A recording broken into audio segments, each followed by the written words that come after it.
إن الحمد لله الذي بنعمته تتم الصالحات،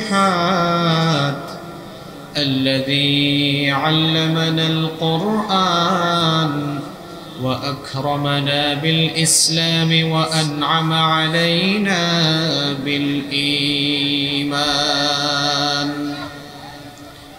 نستغفره ونتوب إليه، ونشهد أن لا إله إلا الله وحده لا شريك له، ونشهد أن سيدنا وسندنا وحبيبنا وطبيبنا وطبيب أرواحنا محمدًا عبد الله ورسوله،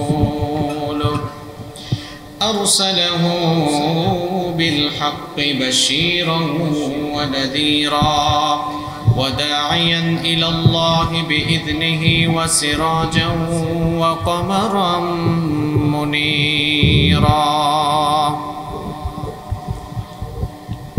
أما بعد، فقد قال الله تعالى في كلامه المجيد وفي فرقانه الحميد: أعوذ بالله من الشيطان الرجيم. بسم الله الرحمن الرحيم. إن الله وملائكته يصلون على النبي يا أيها الذين آمنوا صلوا عليه وسلموا تسليما। সবাই জবানটা খুলে একটু দুরূদ শরীফ পাঠ করেন। اللهم صل على محمد وعلى آل محمد كما صليت على إبراهيم وعلى آل إبراهيم إنك حميد مجيد. اللهم بارك على محمد وعلى آل محمد كما باركت على إبراهيم وعلى آل إبراهيم إنك حميد مجيد. ربي زدني علما، ربي زدني علما.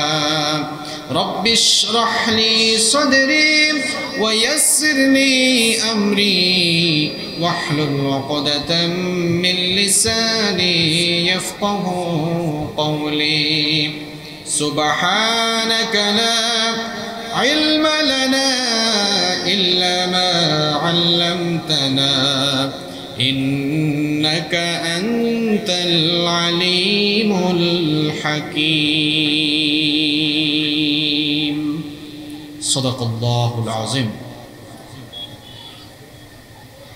যে ফুল যুগ যুগান্তরে খুশবু ছড়ায়, যে ফুল যুগ যুগান্তরে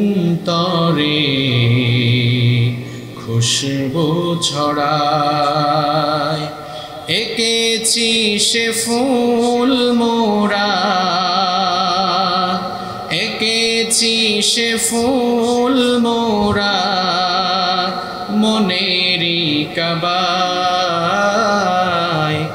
যে ফুল যুগ যুগান্তরে খুশবু ছড়ায়, যে ফুল যুগ যুগান্তরে খুশবু ছড়ায়। হাবিবে খুদা তিনি নবী কমলিওয়ালা, তারি ছুঁয়াতে আজো দুনিয়া উজালা। হাবিবে খুদা তিনি নবী কমলিওয়ালা, তারি ছুঁয়াতে আজো দুনিয়া উজালা।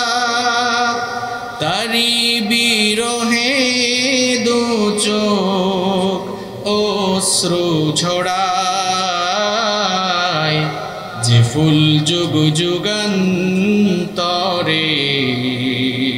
খুশবু ছড়ায়, যে ফুল যুগ যুগান্তরে খুশবু ছড়ায়।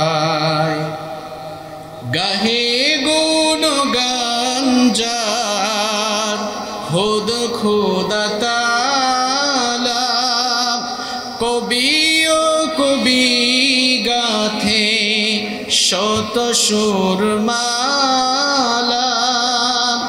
গাহে গুণগান যার খুদ খুদা তাআলা, কবি ও কবি গাথে শত সুরমালা।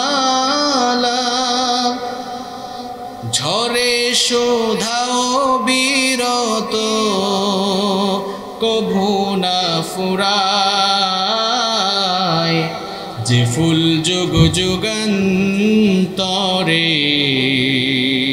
খুশবু ছড়ায়, যে ফুল যুগ যুগান্তরে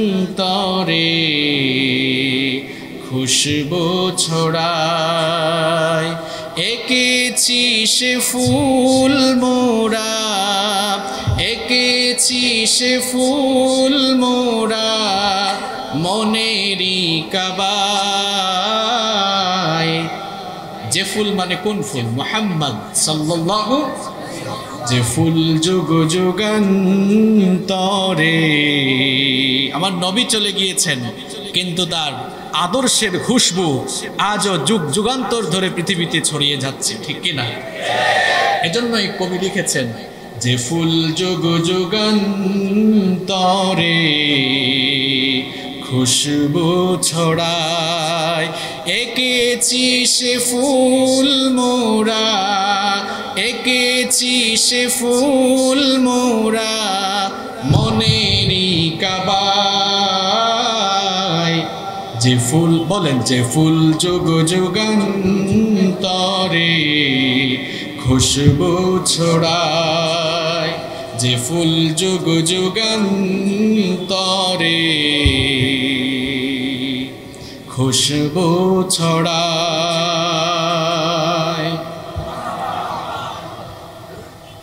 বাংলাদেশের অত্যন্ত সুপরিচিত ঐতিহ্যবাহী খুলনা বিভাগের সাতক্ষীরা জেলার সদর উপজেলার অন্তর্গত থানাগাতা আমিনিয়া মাদ্রাসা ময়দানে আয়োজিত বসিরহাটের খ্যাতনামা পীরে কামেল হাফিজুল হাদিস প্রখ্যাত মুহাদ্দিস মুফাসসির কোরআন ফকিহ শাহ সুফি আলহাজ হযরত আল্লামা রুহুল আমিন রাহিমাহুল্লাহ এর মৃত্যুবার্ষিকী উপলক্ষে এবং অত্র এলাকাবাসীর উদ্যোগে আয়োজিত 3 দিন ব্যাপী ঐতিহাসিক ওয়াজ মাহফিলের আজকের প্রথম দিনের মুহতারাম স্বনামধন্য সুযোগ্য সভাপতি, মাহফিলে উপস্থিত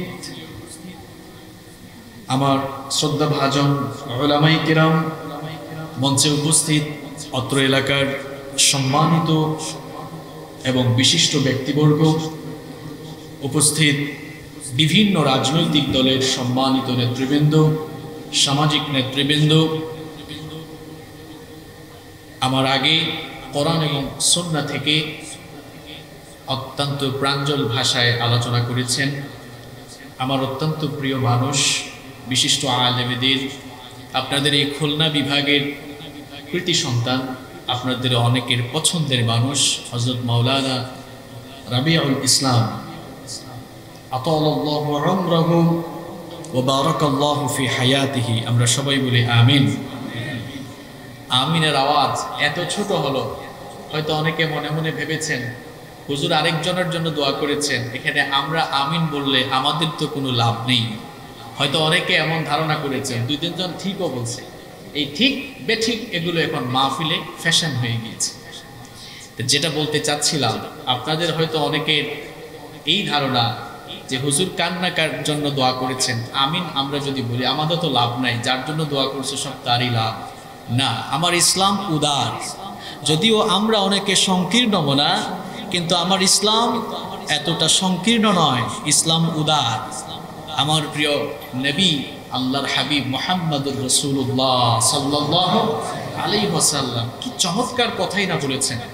তিনি বলেছেন, যখন কোনো মুসলমান তার আরেকজন মুসলমান ভাইয়ের জন্য দোয়া করে, ফেরেশতা আল্লাহর কাছে আরজি জানায়, রব তোমার এই বান্দা তার আরেক ভাইয়ের জন্য যে দোয়াটা করেছে, যার জন্য দোয়া করেছে, তার জন্য কবুল করার আগে যে দোয়াটা করেছে আপনি তার জন্য আগে এটা কবুল করুন।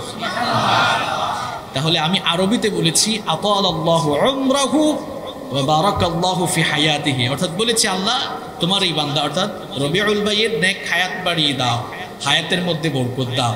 তাহলে নবীজির হাদিস অনুযায়ী আমিন বলে আমরা সবাই তার জন্য দোয়া করলে এই দোয়াটা আগে কবুল হবে কার জন্য?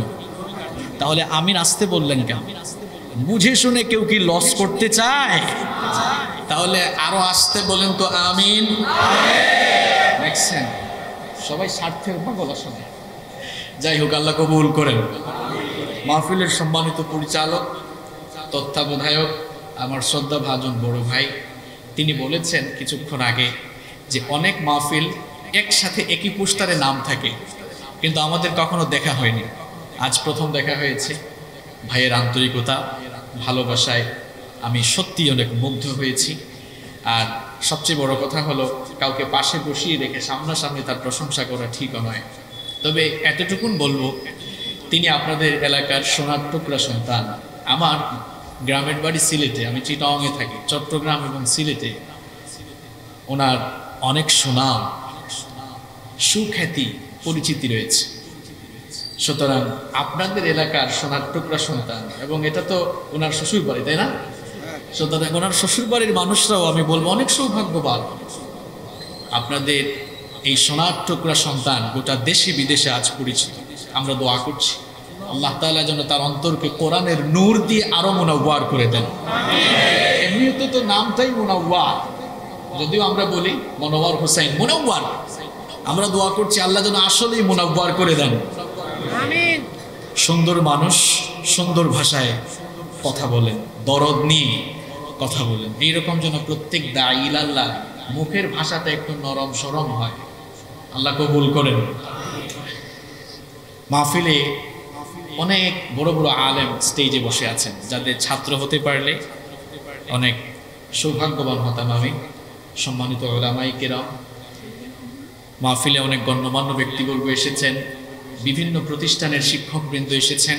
আমার সামনে বসে আছেন আমার পিতৃতুল্য মুরব্বী বাবারা, যুগে যুগে আল্লাহর জমিনে আল্লাহর দ্বীনকে প্রতিষ্ঠার জন্য যারা সবচাইতে বেশি অগ্রণী ভূমিকা পালন করেছেন।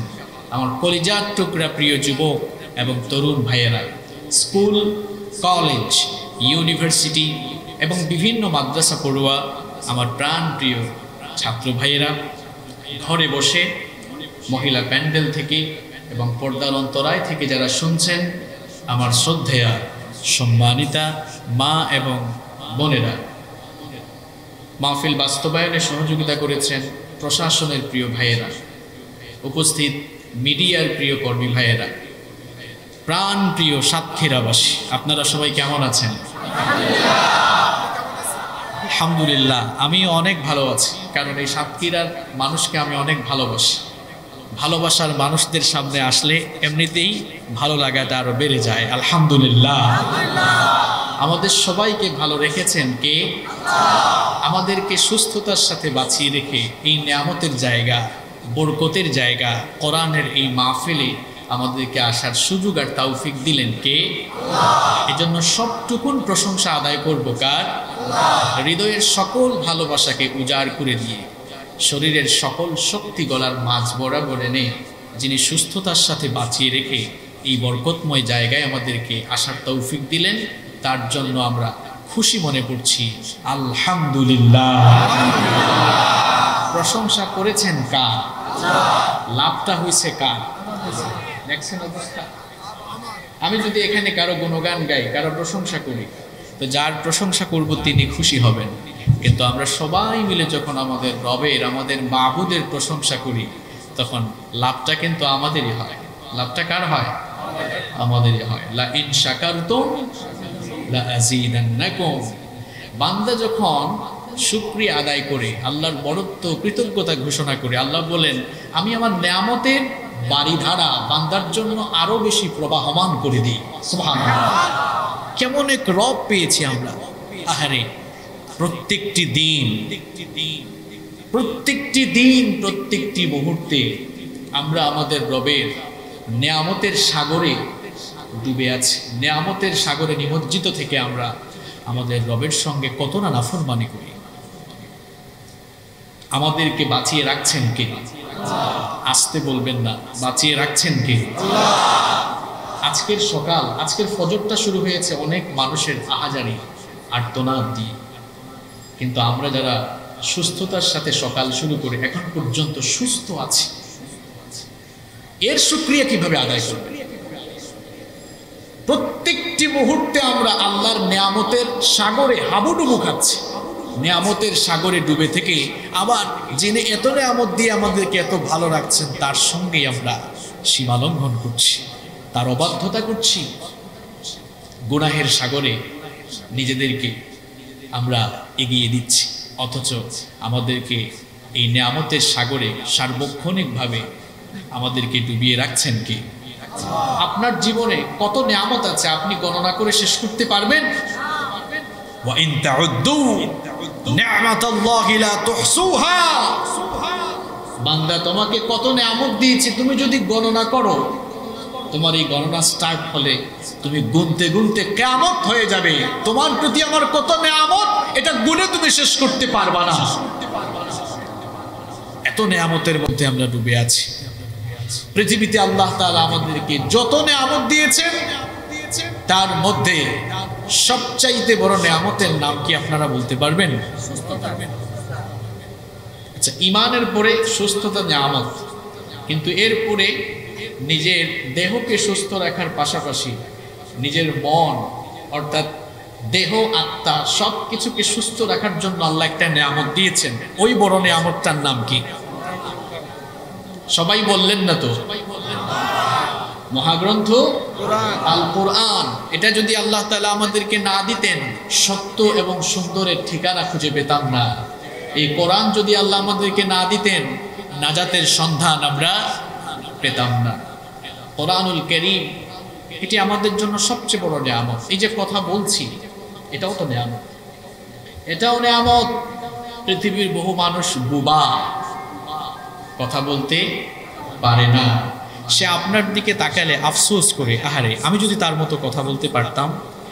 আপনি ঠোঁট নাড়ালে, আপনি জিহবা নাড়ালে, আপনার মুখ থেকে বাংলা, ইংলিশ, অ্যারাবিক বা অন্যান্য বহু ভাষায় যারা পারদর্শী, তারা বিভিন্ন ভাষায় কথা বলতে পারছেন, তাদের জবান থেকে কথা বের হয়। কিন্তু যেই লোক কথা বলতে পারে না, তার ঠোঁট বা জিহবা নড়লে আ উ আ আ এরকম হয়। কিন্তু কথাটা আমি হাসানোর জন্য বলি নাই, বোঝানোর জন্য বলছি। সে ঠোঁট নাড়ায়, জিহবা নাড়ায়, কথা বলতে পারে না। আর আপনি ঠোঁট নাড়ালে, জিহবা নাড়ালে আপনি কথা বলতে পারছেন। এই কথা বলার নেয়ামত আপনাকে দিয়েছেন কে? আজকের আলোচনার বিষয় এই কথা বলার নেয়ামত। এক্সক্লুসিভ একটা বিষয় নিয়ে আপনাদের সামনে আজকে আমি কিছু কথা বলতে চাই। এই কথা বলার শক্তি দিয়েছেন কে? কেন আজকে এই মুখ জবান নিয়ে কথা বলবো? এর কারণটা কি বলবো? জবান হচ্ছে আল্লাহর দেওয়া অনেক বড় একটি নিয়ামত।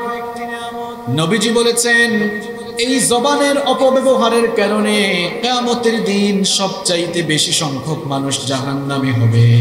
আবার এই জবানটাকে যারা নিয়ন্ত্রণ করবে, জবানটার যারা সঠিক ব্যবহার করবে, তারা খুব সহজেই আল্লাহর জান্নাতে ঢুকতে পারবে। তাহলে সবাই আমাকে বলেন তো দেখি, আমরা জান্নাতে যেতে চাই কি চাই না?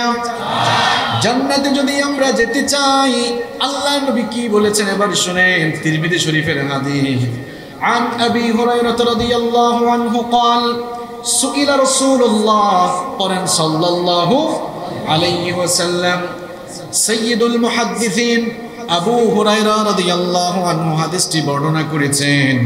তিনি বলেছেন রাসূল করিম সাল্লাল্লাহু আলাইহি ওয়াসাল্লামকে প্রশ্ন করা হলো, মা আকসারু মা ইউদখিলুন নাসান নার, ওগো আল্লাহর নবী, কোন আমলের কারণে, কোন জিনিসটার কারণে মানুষ সবচাইতে বেশি জাহান্নামে ঢুকবে?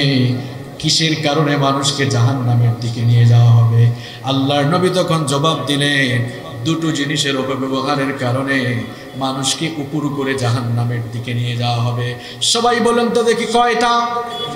আরো জোরে বলতে হবে কয়টা?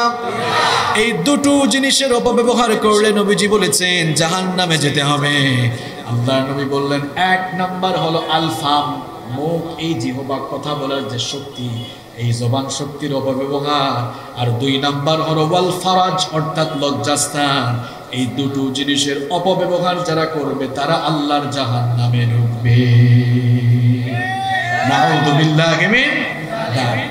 পৃথিবীতে যত অন্যায়, পাপাচার, গুনাহ আর পৃথিবীতে যত ফিতনা ফাসাদ তৈরি হয়, এই ফিতনা ফাসাদ তৈরির সবচাইতে বড় ইন্ডাস্ট্রি, সবচেয়ে বড় কারখানা হলো এই মুখ। আজ মাহফিলে এত ফাসাদ কেন? আজ সমাজে এত বিশৃঙ্খলা কেন? পরিবারে এত দাঙ্গা হাঙ্গামা কেন? আপনি মূল ফ্যাক্টরি, উৎপাদন কোন জায়গায় হয়, উৎস কোন জায়গায়, কখনো ভেবেছেন? হাজবেন্ড ওয়াইফ, ভাই ভাইয়ের মধ্যে পেঁচাল লাগিয়ে রেখেছে। যারা পেঁচাল লাগাইছে কোন জিনিসটার মাধ্যমে লাগাইছে? কথা কন না কেন? আজ এই মাহফিলগুলো ছিল মানুষের হেদায়েত নেওয়ার জায়গা, এখন মাহফিলগুলো হয়ে গেছে গুন্ডামি করার জায়গা। কি আর বলবো কথা, আমরা যারা কথা বলি আমাদেরও এক একজনের বডি ল্যাঙ্গুয়েজ দেখলে মনে হয় বাপরে, বক্তব্য দেওয়ার জন্য আসছে না, মনে হয় নিজেকে জাহির করার জন্য এসছে। এটা কেমন বডি ল্যাঙ্গুয়েজ? আমরা যারা এখন মাহফিলে কথা বলবো, আমরা আমাদের নিজের জবানকেই ঠিক রাখতে পারছি না। আমরা নিজেরাই এখন জবানের অপব্যবহার করছি। এক আলেম আরেক আলেমকে গুতাগুতি করে, এরকম আছে না নাই? কিলাকিলি আর গুতাগুতি করতে করতে, আহারে আমি তো চিন্তায় আছি 2-4 বছর পরে এই দেশের মানুষ যে কি করবে হুজুরদের ঠেলাঠেলি দেখে। নবীজির সময় তো আহলে হাদিস ছিল না, নবীজির সময় হানাফি ছিল না, নবীজির সময় শাফিঈ ছিল না, মালিকি ছিল না, নবীজির সময় ওয়াহাবি ছিল না, সুন্নিও ছিল না। নবীজির সময় ছিল একটা পরিচয়ে সবাই পরিচিত, সেই পরিচয় হলো মুসলমান। কিসের পরিচয় দাও তুমি? আমাদের পরিচয় একটা, আমরা সবাই মুসলমান। পৃথিবীর সমস্ত নবীরা মুসলমান ছিলেন এবং তারা পৃথিবীর মানুষদেরকে মুসলমান বানানোর কাজ করেছেন। এটাই বড় পরিচয় আমাদের। যে ঠেলাঠেলি আর গোতাগুতি শুরু হয়েছে, আগে তো আপনারা আমাদের কাছে দোয়া চাইতেন, হুজুর আমাদের জন্য দোয়া করেন। এখন পরিস্থিতি কিন্তু ভয়াবহ। এখন আমি তো নিজেই অনেক জায়গায় বলি যে ভাই সব আমাদের জন্য দোয়া করেন, আমরা যেন একটু ঠিকঠাক থাকতে পারি। কারণ আমাদের মধ্যে যে বিভেদ আর যে ঠেলাঠেলি, আলেমে আলেমে বিভেদ এখন জালেমে জালেমে দোস্তি, আলেমে আলেমে বিভেদ এখন জালেমে জালিমে দোস্তি, পথের ঠিকানা জানা নেই কারো, কে কোথায় পাবে স্বস্তি, কে কোথায় পাবে স্বস্তি। সালাতে দুহাত কোথায় বাঁধবে নবীর উপরে বুকে, আমিন বলবে চুপিসারে নাকি সজোরে আওয়াজ ফুকে।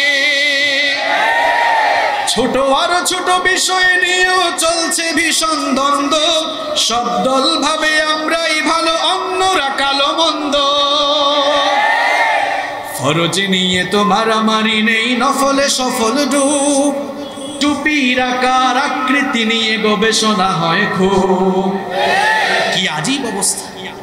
এটা নাকি ওই হুজুরের টুপি, এটা নাকি ওই সুলসিলার টুপি, ওইটা নাকি আরেক সুলসিলার টুপি, এটা নাকি কওমি টুপি, এটা নাকি আলিয়া টুপি। আস্তাগফিরুল্লাহ। ফরজ নিয়ে তো মারামারি নেই, নফলে সফল ডুব, টুপির আকার আকৃতি নিয়ে গবেষণা হয় খুব। এই সুযোগে আব্রাহা দেখো হাকিয়ে বেড়ায় হস্তি, জালেমে জালেমে দোস্তি, আলেমে আলেমে বিভেদ, এখন জালেমে জালেমে দোস্তি। পথের ঠিকানা জানা নেই কারো, কে কোথায় পাবে স্বস্তি, কে কোথায় পাবে স্বস্তি। খেতির নেশায় আলেমের মন ব্যস্ত, ভীষণ ব্যস্ত, নিজের ইজম আর নিজের খেতির জন্য এখন সবাই ব্যস্ত হয়ে পড়ছে। জন্য কবি খুব সুন্দর লিখেছে, খেতির নেশায় আলেমের মন ব্যস্ত, ভীষণ ব্যস্ত,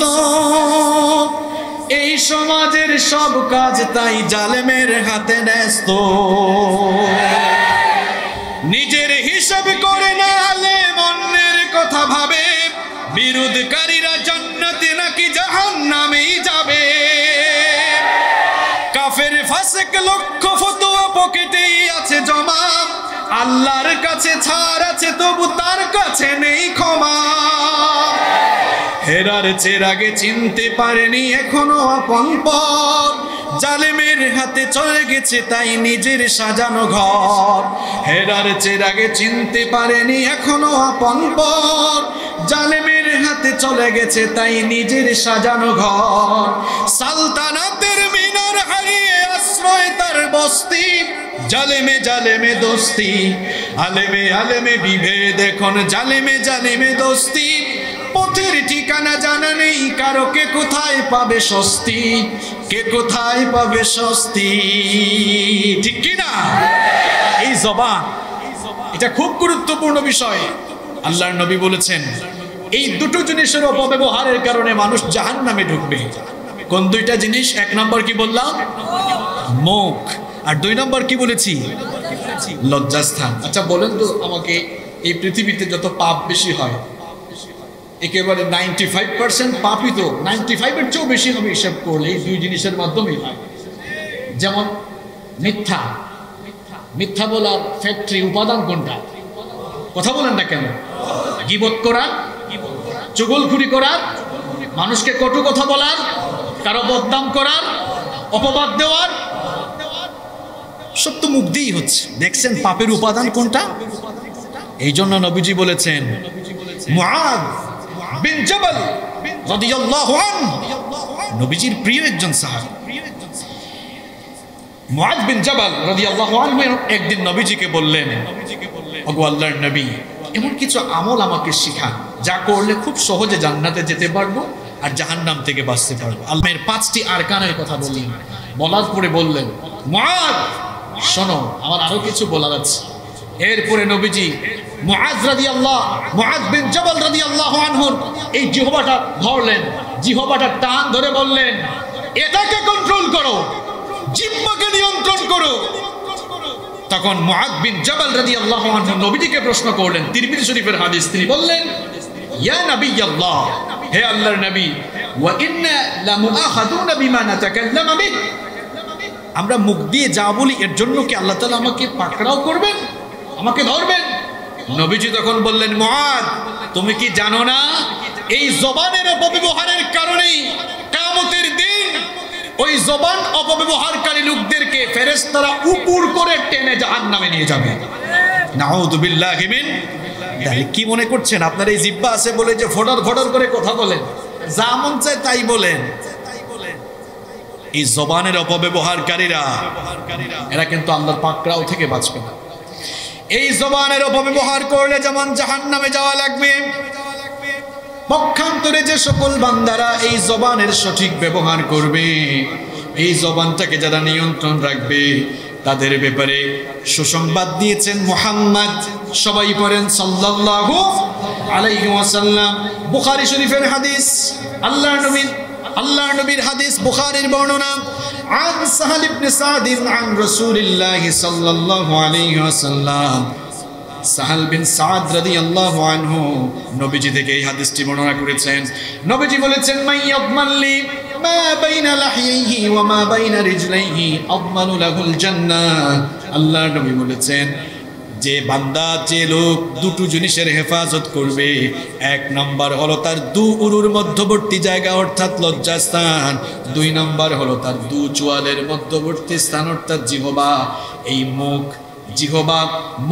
জিহবা আর লজ্জাস্থানের যারা জিম্মাদারি গ্রহণ করবে, যারা এগুলোর হেফাজত করবে, আল্লাহর নবী বলেছেন আদমানুল লাহুল জান্নাহ, ওই মানুষগুলোর জন্য আমি নবী নিজেই জান্নাতের জিম্মাদার হয়ে যাব। কত বড় সুসংবাদ!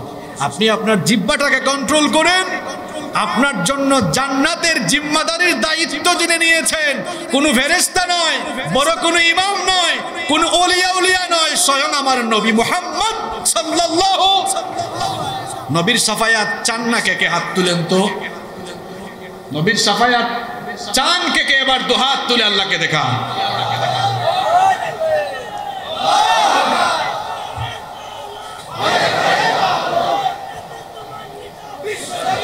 হাতগুলো নামান, আল্লাহ কবুল করেন। আচ্ছা, তাহলে নবীজির সাফায়াত পেতে হলে নবীজি নিজে বলছেন আদমানুল লাহুল জান্নাহ, আমি জান্নাতের জিম্মাদার হব। এজন্য আমাদের মুখ আর লজ্জাস্থানের হেফাজত করতে হবে। আমরা পারবো তো ইনশাআল্লাহ?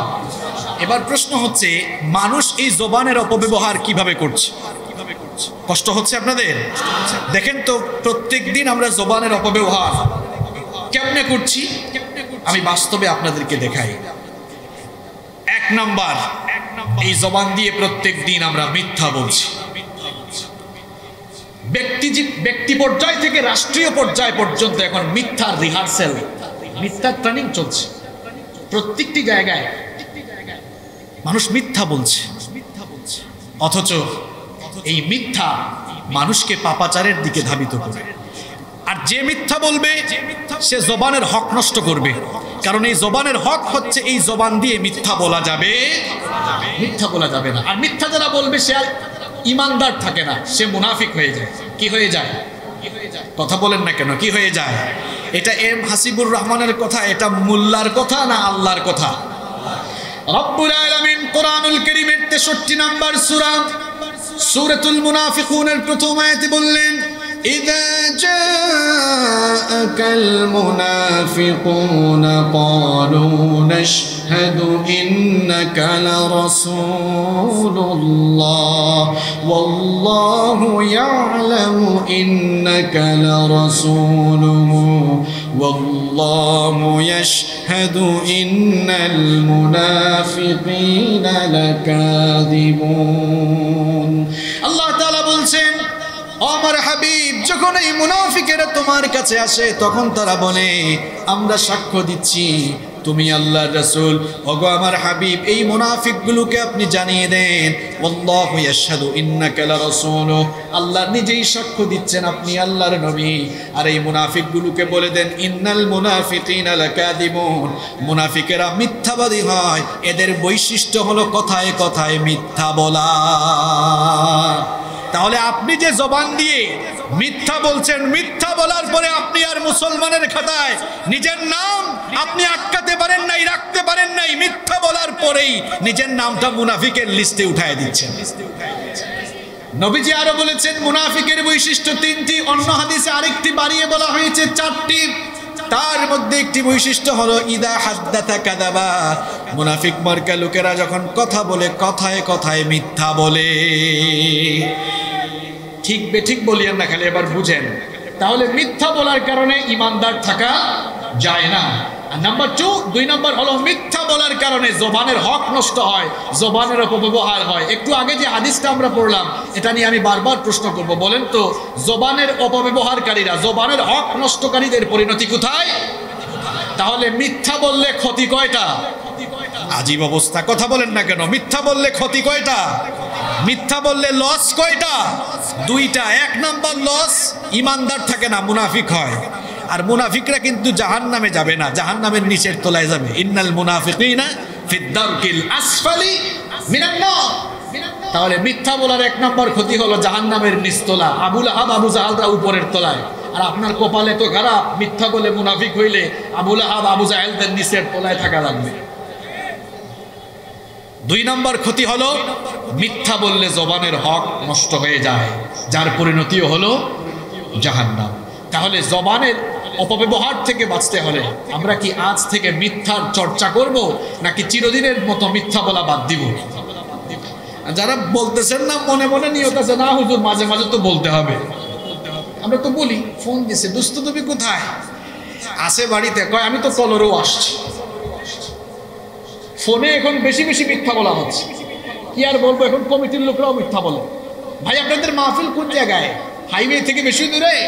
কয় হুজুর একদম কাছে, 1 মিনিট লাগবে। যাওয়ার পর দেখা যায় 1 ঘন্টায় পথ ফুরায় না। আবার আপনারা ভুল বুঝিয়েন না, আপনাদের এটা কিন্তু সলিড জায়গা, আমি এটা চিনি, আপনাদের কথা বলতেছি না। আমি বলতেছি যে কিভাবে দেখেন মাহফিলে এখন মিথ্যার চর্চা হচ্ছে, বক্তাও মিথ্যা বলছে। হুজুর আপনি কোথায়? হুজুর আছে আরেক মাহফিলে। কয় আমি গাড়িতে। কি আছে? আছে। এই যে মিথ্যার চর্চা, মিথ্যার প্র্যাকটিস সব জায়গায় হচ্ছে। এমনকি বাপ ছেলেকে মিথ্যা শিখাচ্ছে। কেমনে শিখাচ্ছে ঘটনা একটা মনে পড়ে গিয়েছে, বলবো? বাবা ছেলেকে পড়াচ্ছে, বাবা রে খাতায় লিখো, তোমার হাতের লেখা খুব খারাপ, লিখো সত্য মানুষকে মুক্তি দেয়, মিথ্যা মানুষকে ধ্বংস করে। খুব সুন্দর কথা না? বাবারে তোমার হাতের লেখা খারাপ, লিখো লিখো। বাবা লিখে দিয়েছে, তারপরে নিজে হাত ধরছে, এবার আমার মতো দেখে নিল। কিছুক্ষণ পরে হঠাৎ কে জানি দরজায় কলিং বেল দিল। এখন কলিং বেল দেওয়ার পরে ওয়াইফ এসে বলছে অমুক বাড়ির কালাম ভাই আসছে। কি বলো? কালাম ভাই তো আমার কাছে কিছু টাকা পায়। এখন বউকে তো আর দরজা খুলতে পাঠাইতে পারে না, বাসায় কেউ নেই।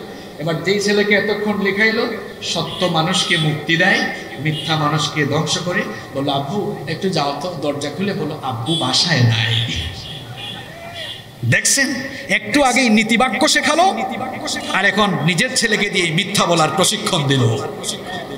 এভাবে আমাদের সমাজে মিথ্যা প্র্যাকটিস, আমরা মিথ্যার চর্চা করছি কিনা? মিথ্যা বললে দুটো লস হচ্ছে, আপনার জবানের হক নষ্ট হচ্ছে। 2 নাম্বার, নিজে মুনাফিক হয়ে যাচ্ছে। মিথ্যা বলবো না আজ থেকে, এই ওয়াদা কি করা যায়? এই ওয়াদা কি করা যায়? কারা কারা রাজি? আল্লাহকে হাত তুলে একটু দেখান। মাশাআল্লাহ, হাতগুলো নামান, আল্লাহ কবুল করেন। পয়েন্টগুলো মনে রাখবেন, যাদের নোট করার সুযোগ আছে নোট করে নিয়ে যান। আমরা এখানে, আমি আপনাদের এই চেয়ারে বসছি, আপনাদের মধ্যে মারামারি লাগাতেও না। উম্মতের ঘরে আগুন লেগেছে, উম্মতের ঘরে আগুন লেগেছে, আমি এসেছি পানি ঢালতে। যদি পানি ঢালতে না পারি, অন্তত কেরোসিন ঢেলে যাব না। আকলমান লোকদেরকে ইশারা দিলেই চলে, আশা করি বুঝতে পেরেছেন। আরে ভাই, হাত নাভিতে বাঁধবেন না বুকে বাঁধবেন? মানুষ তো নামাজই পড়ে না।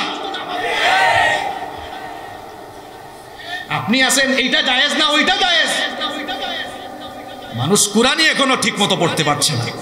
উম্মতের ঘরে আগুন লেগেছে, হয় আগুন নেভানোর জন্য পানি ঢালেন, যদি পানি ঢালতে না পারেন, সেই যোগ্যতা না থাকে, চুপ করে দাঁড়িয়ে থাকেন, কেরোসিন ঢেলে আপনি আরো আগুন লাগাবেন না। কি শুরু করেছেন?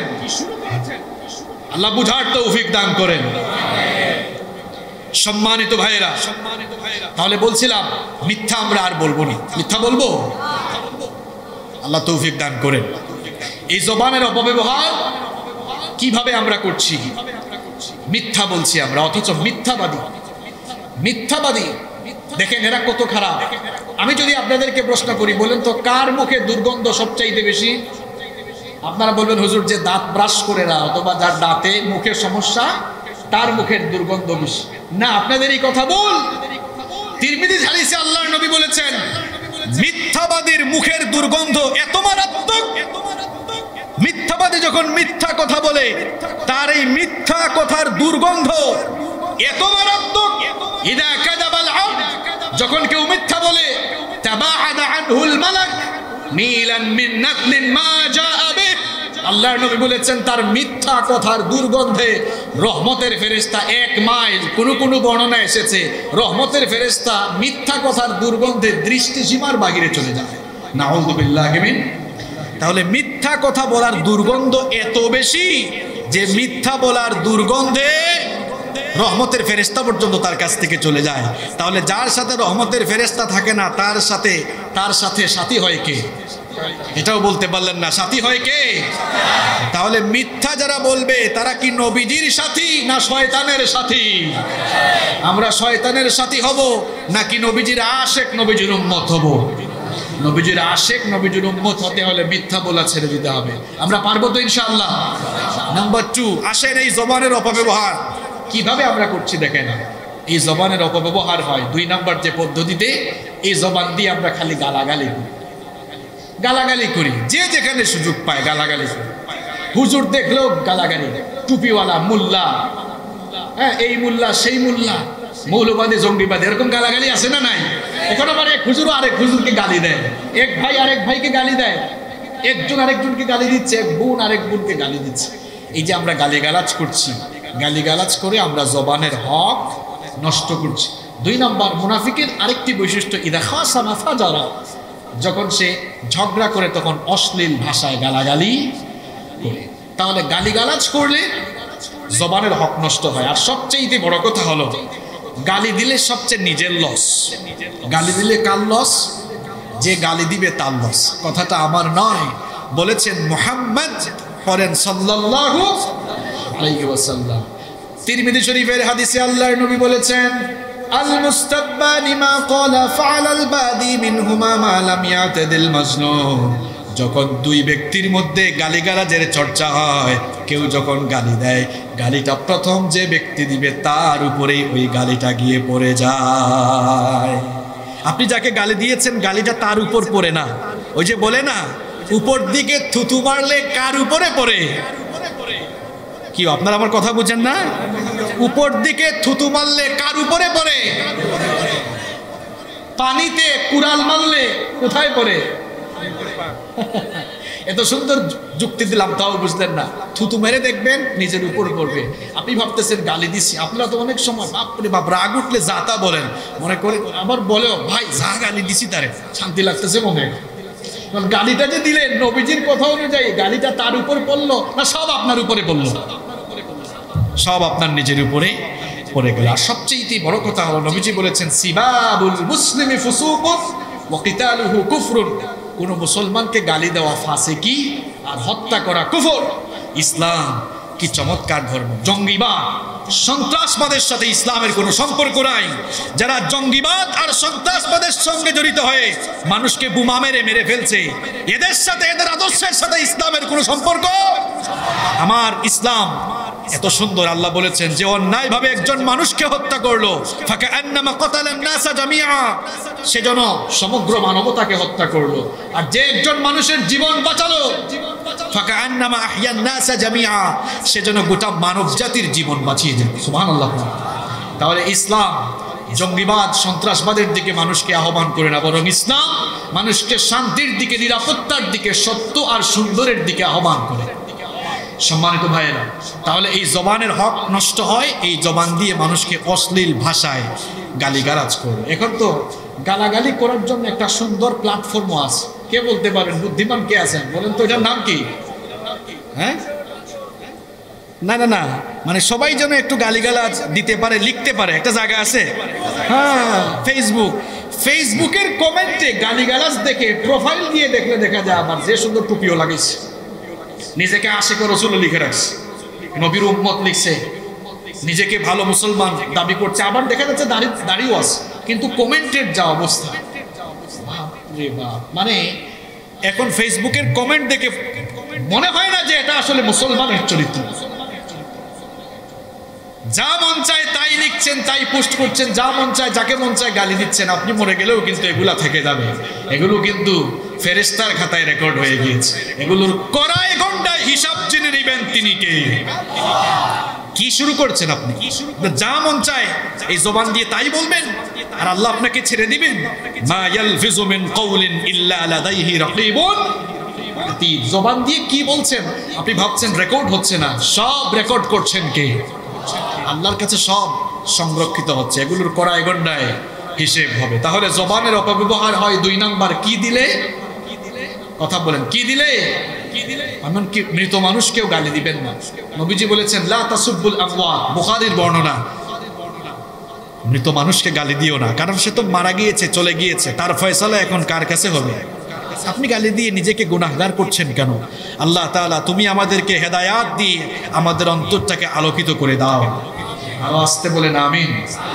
এই জবানের অপব্যবহার হয় নাম্বার 3, 3 নাম্বার যে কারণে, সেটি হচ্ছে আল গীবাহ, গীবত করলে। বলেন তো গীবত করে মানুষ কি দিয়ে?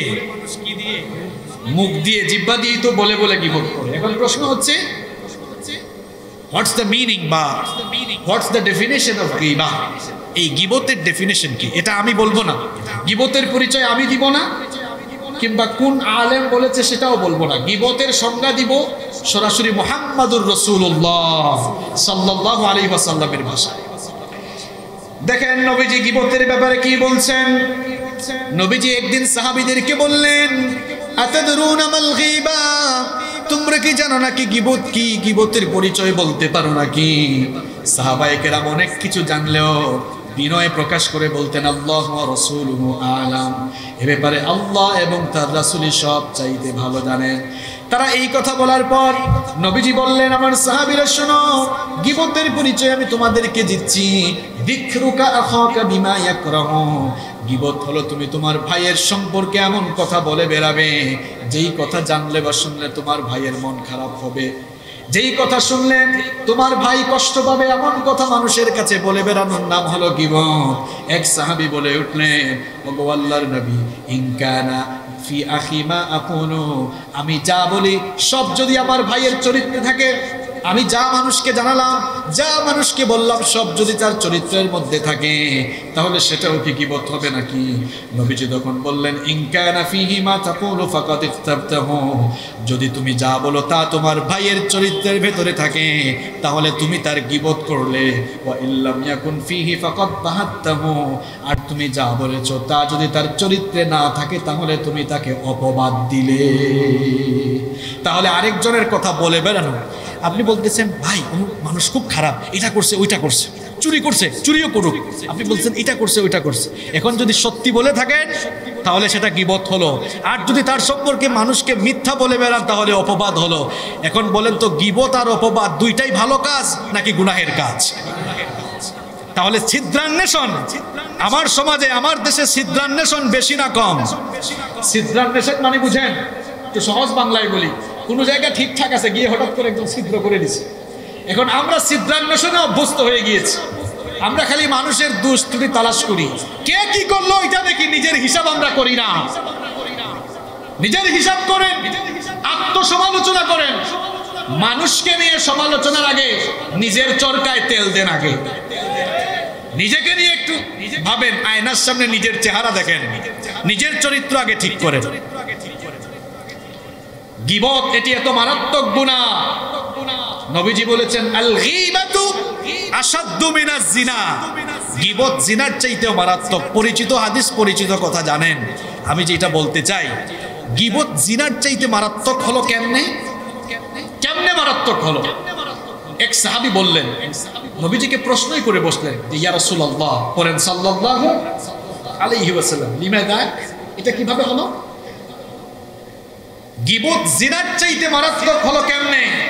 নবীজি তখন বললেন লিআন্না রাজুলা ইয়াজনি ফায়াতুবু ইলাল্লাহ ফায়াতুবুল্লাহু আলাইহি, যখন আল্লাহর কোনো বান্দা গীবত করে, যখন আল্লাহর কোনো বান্দা জেনা করে, জেনা করার পর আল্লাহর কাছে তওবা করলে, এটা কার হকের সাথে সংশ্লিষ্ট?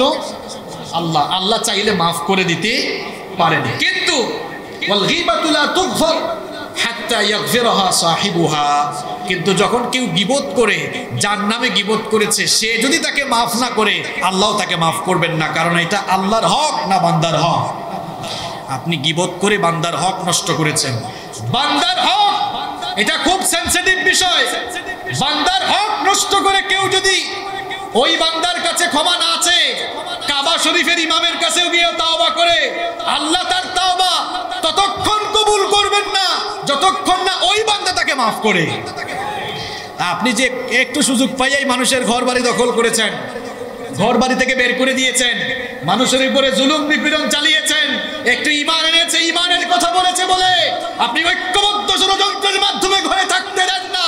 হক নষ্ট করার কারণে পাই পাই করে আল্লাহর কাছে হিসাব দেওয়া লাগবে, কারণ এটা আল্লাহর হক নয়, বান্দার হক। ঠিক কি না? বান্দার হক খুব সেনসিটিভ জায়গা। কি মনে করছেন যা করার করছি, হস্টস করে সব একেবারে সব গুনাহ মাফ করা ক্লিয়ার, একদম অল ক্লিয়ার হয়ে শুনে চলে যাবে, এত সোজা? বান্দার হক খুব সেনসিটিভ বিষয়, খুব সেনসিটিভ বিষয়। আল্লাহ আমাদেরকে হেদায়েত দান করুন। তাহলে প্রিয় ভাইয়েরা, এই জবানের অপব্যবহার মানুষ করছে গীবত করে করে। নাম্বার 4, 4 নাম্বার হচ্ছে এই জবান দিয়ে মানুষ দ্বিমুখী কথা বলে। দ্বিমুখী স্বভাবের মানুষ চিনেন তো আপনারা? এই জবান মানুষ কিভাবে নষ্ট করছে দেখেন। মাহফিলে এসে বলে আমরা আপনাদের সঙ্গে আছি, মাহফিল থেকে নেমে যাওয়ার পরে মাহফিলটা নষ্ট করার জন্য ষড়যন্ত্র করে, মাহফিল বন্ধের জন্য কাজ করে। তাহলে এটা এক মুখা নাকি দুই মুখা মানুষ? এটা দ্বিমুখী স্বভাবের মানুষ, দুই স্বভাবের। এক এক জায়গায় এক এক কথা বলে। ইমানদারদের সামনে আসলে বলে আমরা তোমাদের সাথে আছি, আবার বেঈমানদের সাথে গেলে বলে আমরা তোমাদের সাথেও আছি। যেই দিকে বৃষ্টি ওই দিকেই ছাতা ধরে। এটা ইমানদার না মুনাফিক? এটা ইমানদার না মুনাফিক? তাহলে এইভাবে এক জবানে দুই কথা যারা বলে, এরাও তাদের, এই সকল লোকেরাও তারা তাদের জবানের হক নষ্ট করছে। নাম্বার 5, কষ্ট হচ্ছে আপনাদের? কয়েক মিনিট থাকা যাবে তো? দেখেন জবান কি, কোন বিষয় নিয়ে ওয়াজ করবা, আগে নিজের জবান ঠিক করেন। আগে এই জবান দিয়ে কত কি করছেন আপনি দেখেন। ওয়াজ তো বহু হলো, আগে নিজের এই জিহ্বা মুখটা ঠিক করেন। এই মুখকে তো আপনি লাগামহীন করে ফেলেছেন, যা মন চায় তাই বলেন। কি শুরু করেছেন আপনি? কি হচ্ছে এই জবান দিয়ে দেখেন। নাম্বার 5, এই জবান দিয়ে মানুষ চুগলখুরি করছে। আপনার কথা উনার কাছে লাগাইছে, উনার কথা আপনার কাছে লাগাইছে। বলেন তো, কাঠ সংগ্রহ করে এরপরে আগুন জ্বালালে আগুন ধরে না আগুন নিভে? বাংলা কথা বুঝেন না? কাঠ সংগ্রহ করে আগুন ধরায় দিলে আগুন জ্বলবে না আগুন নিভবে? এই জন্য কোরআনুল কারীমে একজন মহিলাকে নিন্দা করে কাঠ বহনকারিণী বলা হয়েছে। সেই মহিলার নাম কি, কে বলতে পারবেন? মাশাআল্লাহ, আবু লাহাবের স্ত্রী উম্মু জামিল বলা হয়েছে হাম্মালাতাল। এটার অর্থ কি? আল্লাহ আবু লাহাবের স্ত্রীর পরিচয় দিচ্ছেন, সে হলো হাম্মালাতাল হাতাব, সে কাঠ বহনকারী। কারণ সে চুগলখোর ছিল, এই জন্য একটু রূপক ভাবে বলা হয়েছে লাতাল হাতাব। মুফাসসিরগণ এটার দুটো ব্যাখ্যা করেছেন, দুটো ব্যাখ্যা। কেউ কেউ বলেছেন যে সে কাঁটা সংগ্রহ করতো, রাতের বেলা কাঁটা সংগ্রহ করে এনে নবীজির ঘরের সামনে আনতো, এনে রেখে দিত, আর এজন্য তাকে বলা হয়েছে হাম্মালাতাল হাতাব। আর কোন কোন মুফাসসির এই হাম্মালাতাল হাতাবের ব্যাখ্যা করেছেন যে কাঠ সংগ্রহ করে আগুন জ্বালালে যেমন আগুন ধরে, এই মহিলা ঠিক তেমনি ভাবে একজনের কথা আরেকজনের কাছে লাগাইয়া মানুষে মানুষে সম্পর্কের আগুন ধরাই দিত, ফাটল ধরাই দিত। এই জন্য একটু রূপক ভাবে বলা হয়েছে হাম্মালাতাল। তাহলে এই চুগলখোর যারা, এদের ব্যাপারে নবীজি বলেছেন লা ইয়াদখুলুল জান্নাতা নাম্মাম, চুগলখোর কখনো জান্নাতে ঢুকবে না। অবশ্য থানাঘাটা সাতক্ষীরায় কোনো চুগলখোর নাই, আমি বলি নাই, আপনারা বলছেন, আমার কোনো দোষ নাই। তাহলে আমরা নিজেকে চুগলখুরি যুক্ত করব না চুগলখুর মুক্ত হব?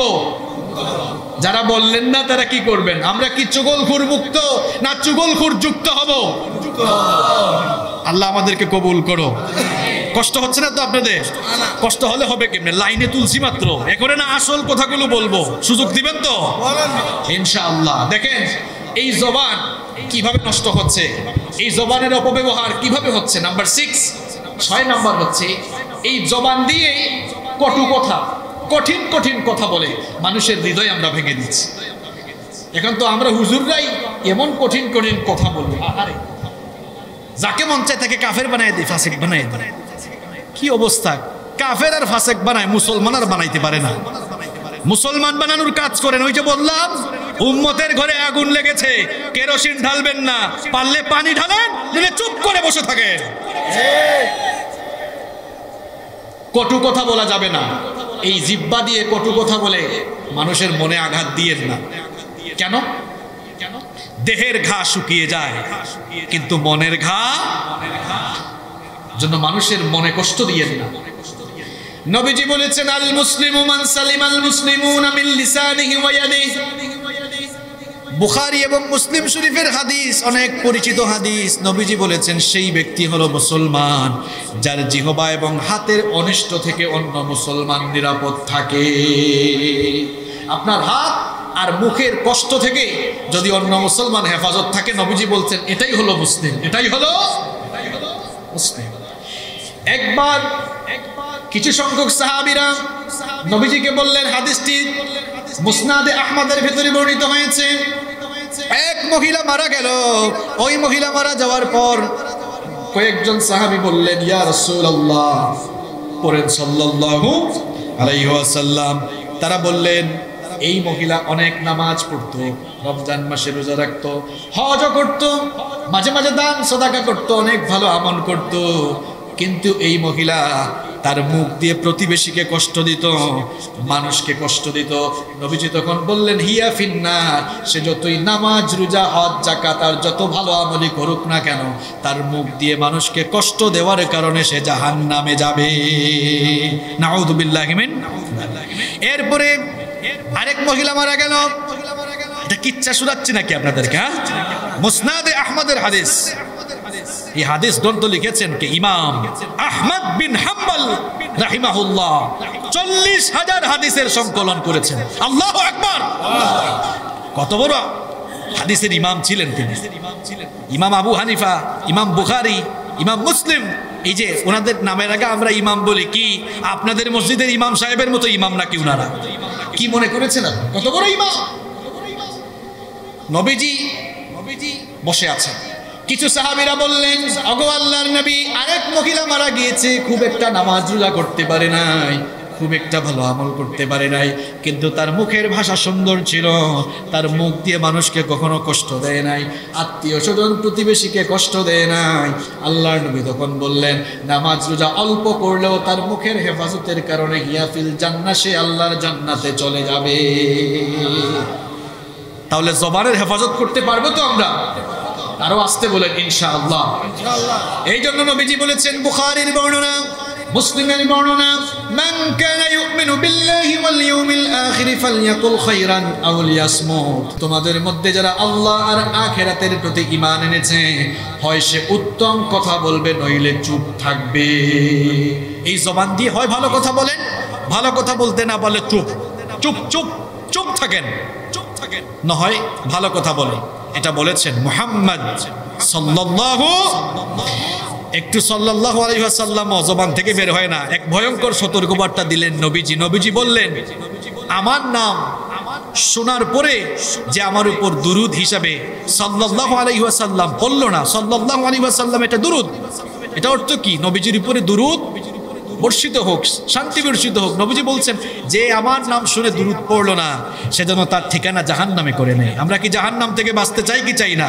তাহলে নবীর নাম শুনলেই বলবো সাল্লাল্লাহু আলাইহি ওয়াসাল্লাম। তাহলে জবানের অপব্যবহার হচ্ছে এই জবান দিয়ে কষ্টদায়ক কথা বলে মানুষকে কষ্ট দেওয়ার কারণে। ঘুম পাচ্ছে আপনাদের? 10-15 মিনিট থাকা যাবে তো আরো। নাম্বার 7, এই জবানের হক আমরা কিভাবে নষ্ট করছি দেখেন। জবান দিয়ে যাচাই বাছাই না করেই কথা বলে ফেলি আমরা। অনেক সময় শোনা কথা বলে বেড়ায়, এরকম মানুষ সাতক্ষীরায় নাই। শুনছে, একটা কথা শুনছে, এরপরে বলে বেড়াচ্ছে, কথা সত্য না মিথ্যা যাচাই বাছাই করলো না।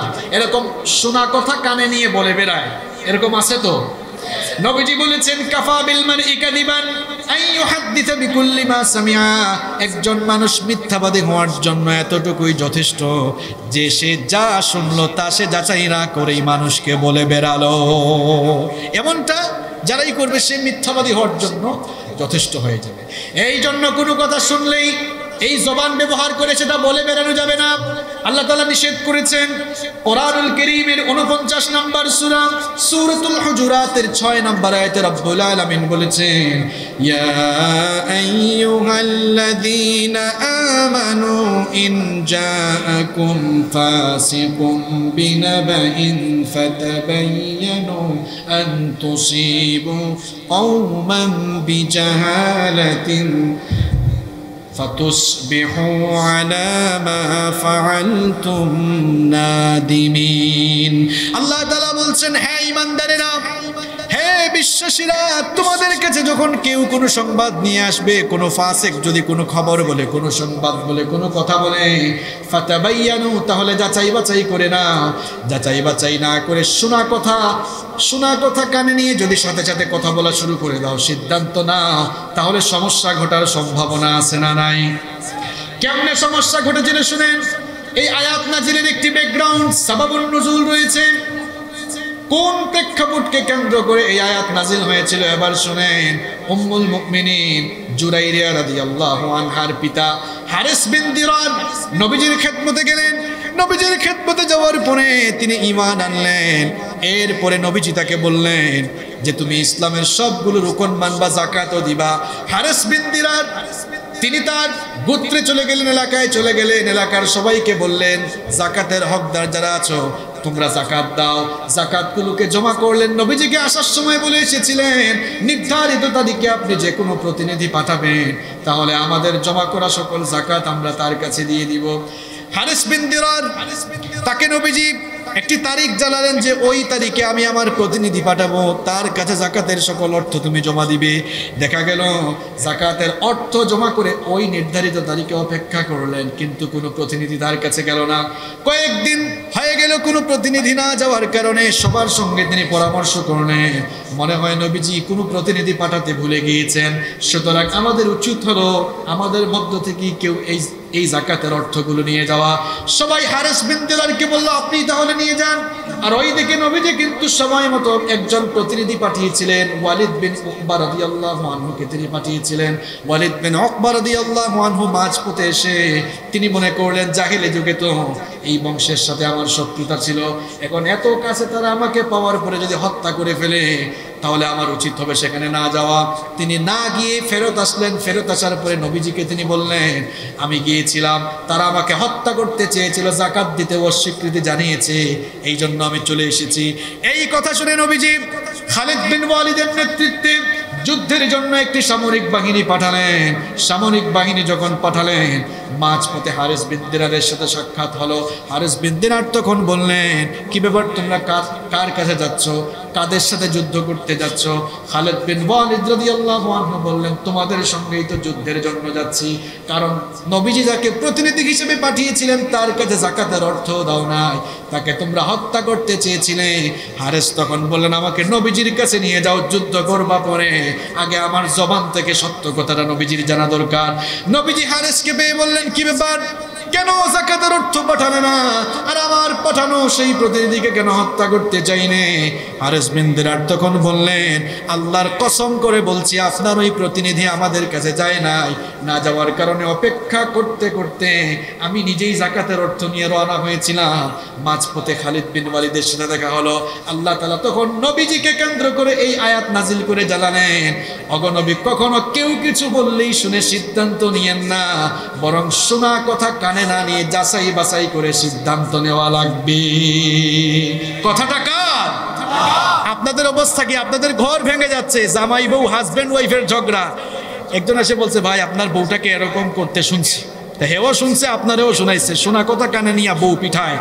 এরকম হারামখোর সাতক্ষীরায় নাই, বউ পিঠায় নাই এরকম দেখছেন, শোনা কথা কানে নিয়ে বউ পিঠায়। আবার আরেক ভাবি বলতেছে ভাবি গো আপনার জামাই সম্পর্কে এমন শুনছি, ওই শোনা কথা সেও শুনে এরপরে জামাইয়ের সঙ্গে রাতের বেলা ঝগড়া। এরকম মহিলা সাতক্ষীরায় নাই। তাহলে শোনা কথা কানে নিয়ে এই শোনা কথার আগুনে অনেকের সংসার জ্বলে পুড়ে ছাই হচ্ছে কিনা। একজন এসে বললো ভাই জানেন সে তো আপনার বিরুদ্ধে বলছে, আপনার বিরুদ্ধে বলে কত, হ্যাঁ কি আমার বিরুদ্ধে বলে, এরপরে তার বিরুদ্ধে অ্যাকশন, মারামারি শুরু হয়। এরকম আছে আছে খবরদার, শোনা কথা কানে নিয়ে এই জবানকে অপব্যবহার করবেন না, বরং যাচাই বাছাই করার দরকার আছে না নাই? হুকুমটা কার? এই যে মাঝে মাঝে কিছু লোক উঠে, এরা কিন্তু মারাত্মক বিশৃঙ্খলা সৃষ্টিকারী, এদের স্বভাবে ইমা ফিরে না। সব আমরা সারা দেশে যাই তো, কিছু মানুষ এরকম আছে কিছুক্ষণ পর শয়তান তারে নিচ দিয়া গুতাগুতি করে তাড়াতাড়ি উঠ, কারণ কোরআন শুনলেই শয়তানের লাভ না শয়তানের লস। এখন শয়তান দেখতেছে হায় হায় এই হুজুর মিথ্যা যেন না বলে ওয়াদা করেই ফেলতেছে, গীবত না করে ওয়াদা করেই ফেলতেছে, শোনা কথা কানে নেওয়া যাবে না, আমার সব কাজ তো আমার সব পরিকল্পনা নষ্ট, সুতরাং গুতাইয়া যদি শয়তান উঠাইতে পারে শয়তানের লাভ আছে না নাই? তাহলে শয়তানের গুতানুতে কিছুক্ষণ পর পর উঠবেন কে কে? হাত তুলে দেখান তো। এখন যে উঠবে কিন্তু খবর আছে, উঠলেই কিন্তু খবর আছে। জায়গা মতো ধরবো আমি, না একদম জায়গা মতো ধরবো, দেখবেন। তাহলে জবানের হক নষ্ট হয় কিভাবে? কষ্ট পাচ্ছেন আপনারা? একটু কঠিন করে বলে ফেলেছি, তাই না? মনে কিছু নিয়েন না। এরপরে 8 নাম্বার, এই তো শেষ, আমার আর 2-3টা পয়েন্ট আছে। এই 2-3টা পয়েন্ট শোনার ধৈর্য আছে তো আপনাদের?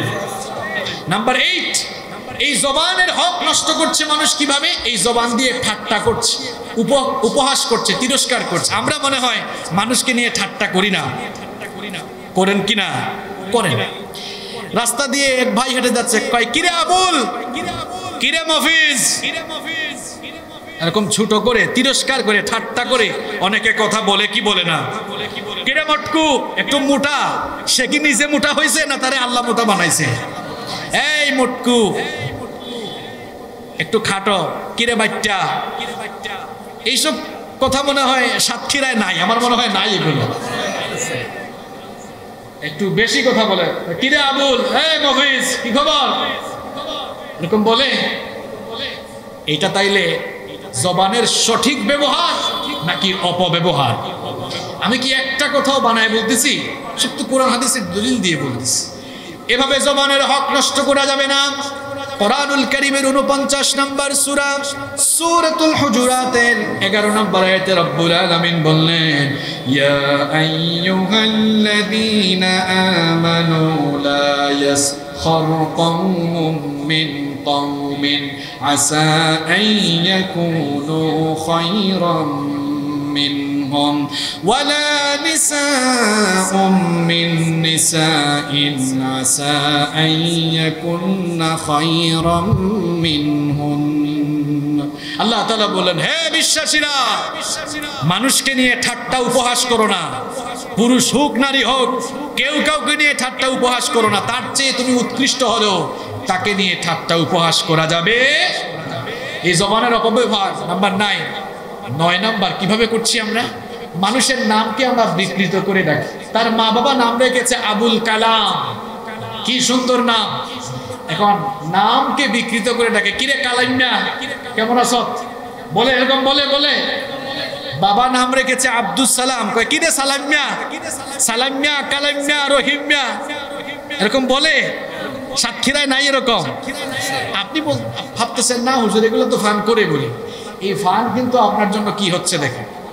রব্বুল আলামিন সূরা হুজুরাতে সতর্ক করলেন, ওয়ালা তানাবাযু বিল আলকাব বিসাল ইসমুল ফুসুক বাদাল ঈমান। ঈমান আনার পরে কাউকে নাম বিকৃত করে ডাকা বড় অন্যায় কাজ, ফাসিকি কাজ। এই জন্য আল্লাহ তাআলা বললেন, ওয়ালা তানাবাযু বিল আলকাব, মানুষকে মন্দ নামে ডেকো না, মানুষের নামটাকে বিকৃত করে ডেকো না। হুকুমটা, অর্ডারটা কার? তাহলে আজকে থেকে মানুষের নাম বিকৃত করে ডাকবেন। অনেকে তো আছে একটু ক্ষমতা টমতা পাইয়া হুজুরদের নামও বিগ্রায়, হুজুরদের নাম নিয়েও তামাশা করে। কি আছে ওগো? কিয়ামতের দিন তো আল্লাহ এই ঠুটার জবানে তালা লাগাবেন। কি এটা মনে হয় কোরআনে নাই?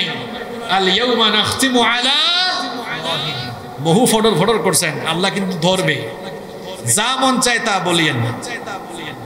আমরা অনেক সময় যা মন চায় তাই বলি, মনে করি আমরা তো প্রোটেকশনের ভিতরে আছি, আমাদেরকে আর পায় কে? মনে রাখবেন, প্রোটেকশন নিয়ে মানুষের রোশানল থেকে বাঁচা যায়, কিন্তু সারা দুনিয়ার প্রোটেকশন নিয়ে আল্লাহর রোশানল থেকে বাঁচা যায় না। এই ঠিক বলার জন্য এটা বলে নাই। এবার শুনেন কেন বললাম। 3 সপ্তাহ আগে একটা ঘটনা ঘটেছে, আপনারা জানেন।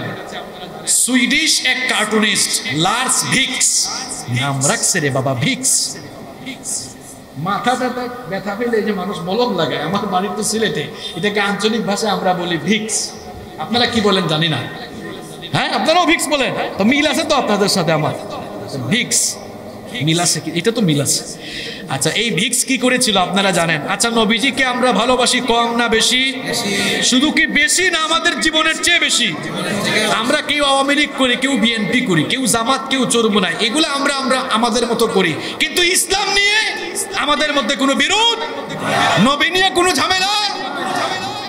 নবীর বিরুদ্ধে, ইসলামের বিরুদ্ধে যারাই কথা বলবে, আমরা আওয়ামী লীগ, বিএনপি, জামাত, জাতীয় পার্টি চরমুনাই সব ভুলে গিয়ে আমরা নবী প্রেমে তখন ঐক্যবদ্ধ হয়ে যাই। এটি হচ্ছে বাংলার মুসলমানদের বৈশিষ্ট্য। তো এই লার্স ভিক্স সে 2007 সালে নবীজির কার্টুন বানিয়েছিল, আপনারা সবাই জানেন। এরপর থেকে তাকে যেন মানুষ আক্রমণ না করে, একটু মানুষের রোষানল থেকে যেন বাঁচা যায়, 2007 সাল থেকে পুলিশি প্রোটেকশন নিয়ে চলাফেরা করতো। আপনারা জানেন এই 3-4 সপ্তাহ আগে পুলিশের গাড়িতে থাকা অবস্থায় অ্যাক্সিডেন্ট করলো, আগুন ধরলো। কোনো সংবাদ মাধ্যমে দেখেছি আগুন নেভানোর কাজে যখন ফায়ার সার্ভিস এসেছে, আগুন নেভানোর কাজে যখন আসছে, আগুন নাকি আরো বাড়ছে। আল্লাহ পাক ভালো জানেন, হতেও পারে, কারণ আল্লাহর গজব আসলে কেউ আটকাতে পারবে না। দেখেন এই কথা কেন বললাম, আমরা অনেক সময় কিছু ক্ষমতা পাইয়া মুখ দিয়ে যা আসে তাই বলি, হুজুরদের বিরুদ্ধে, ইসলামের বিরুদ্ধে যা মন চায় তাই বলি, আর মনে করি আমাকে আর কে পায়? হ্যাঁ, যে বডিগার্ড চতুর্দিকে ঘেরাও করে রাখা, আমাকে কে আর পায়? মানুষের রোষানল থেকে আমি এমনি হেফাজতে থাকবো। লার্স ভিক্স থেকে শিক্ষা নিতে হবে। 2007 সাল থেকে 2021 সাল 14 বছর পুলিশি পাহারায় ছিল। পুলিশি পাহারায় থেকে মরার আগ পর্যন্ত মানুষের রোষানল থেকে সে বেঁচেছে ঠিক, কিন্তু নবীকে বেইজ্জত করার কারণে, ইসলামের বিরোধিতার কারণে পুলিশি প্রোটেকশনে থেকেও আল্লাহর রোষানল থেকে নিজেকে বাঁচাতে পারে না। আল্লাহর বিরুদ্ধে, আল্লাহর দ্বীনের বিরুদ্ধে গেলে পরিণতি কিন্তু ভালো হয়। আমরা সবাই আল্লাহর দ্বীনের পক্ষে, ঠিক কি না? আল্লাহ আমাদেরকে কবুল করেন। তাহলে 9 নম্বর কি বললাম? নাম বিকৃত করে ডাকা যাবে না। নাম্বার 10 নম্বর হলো এই জিহ্বা, এই মুখ ব্যবহার করে কাউকে অপবাদ দেওয়া যাবে না।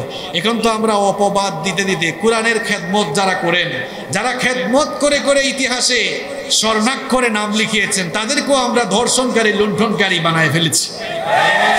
কি অবস্থা! আপনার মুখ দিয়ে যা আসে তাই বলতেছেন, আপনি মুখ দিয়ে যা আসে তাই বলতেছেন। দেখেন জবান দিয়ে কি করছেন আপনি?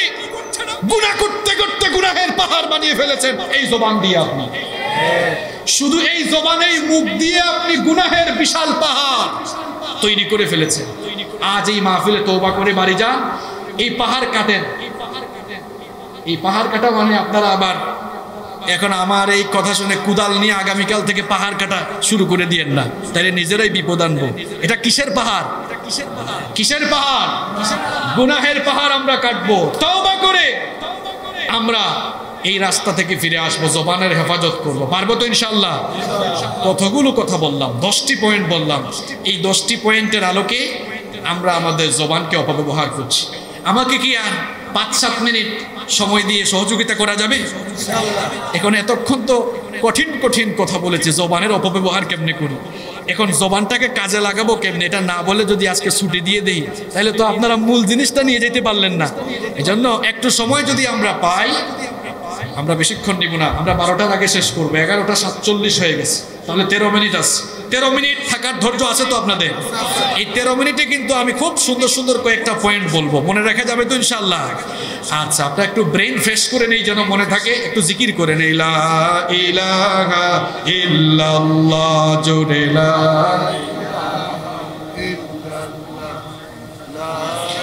তো মহব্বতে, লা ইলাহা ইল্লাল্লাহ, লা ইলাহা ইল্লাল্লাহ।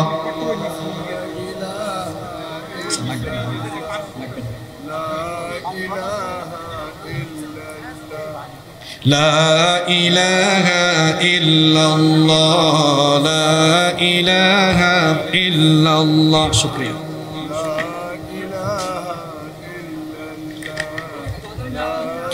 লা ইলাহা ইল্লাল্লাহ মুহাম্মাদুর রাসূলুল্লাহ সাল্লাল্লাহু।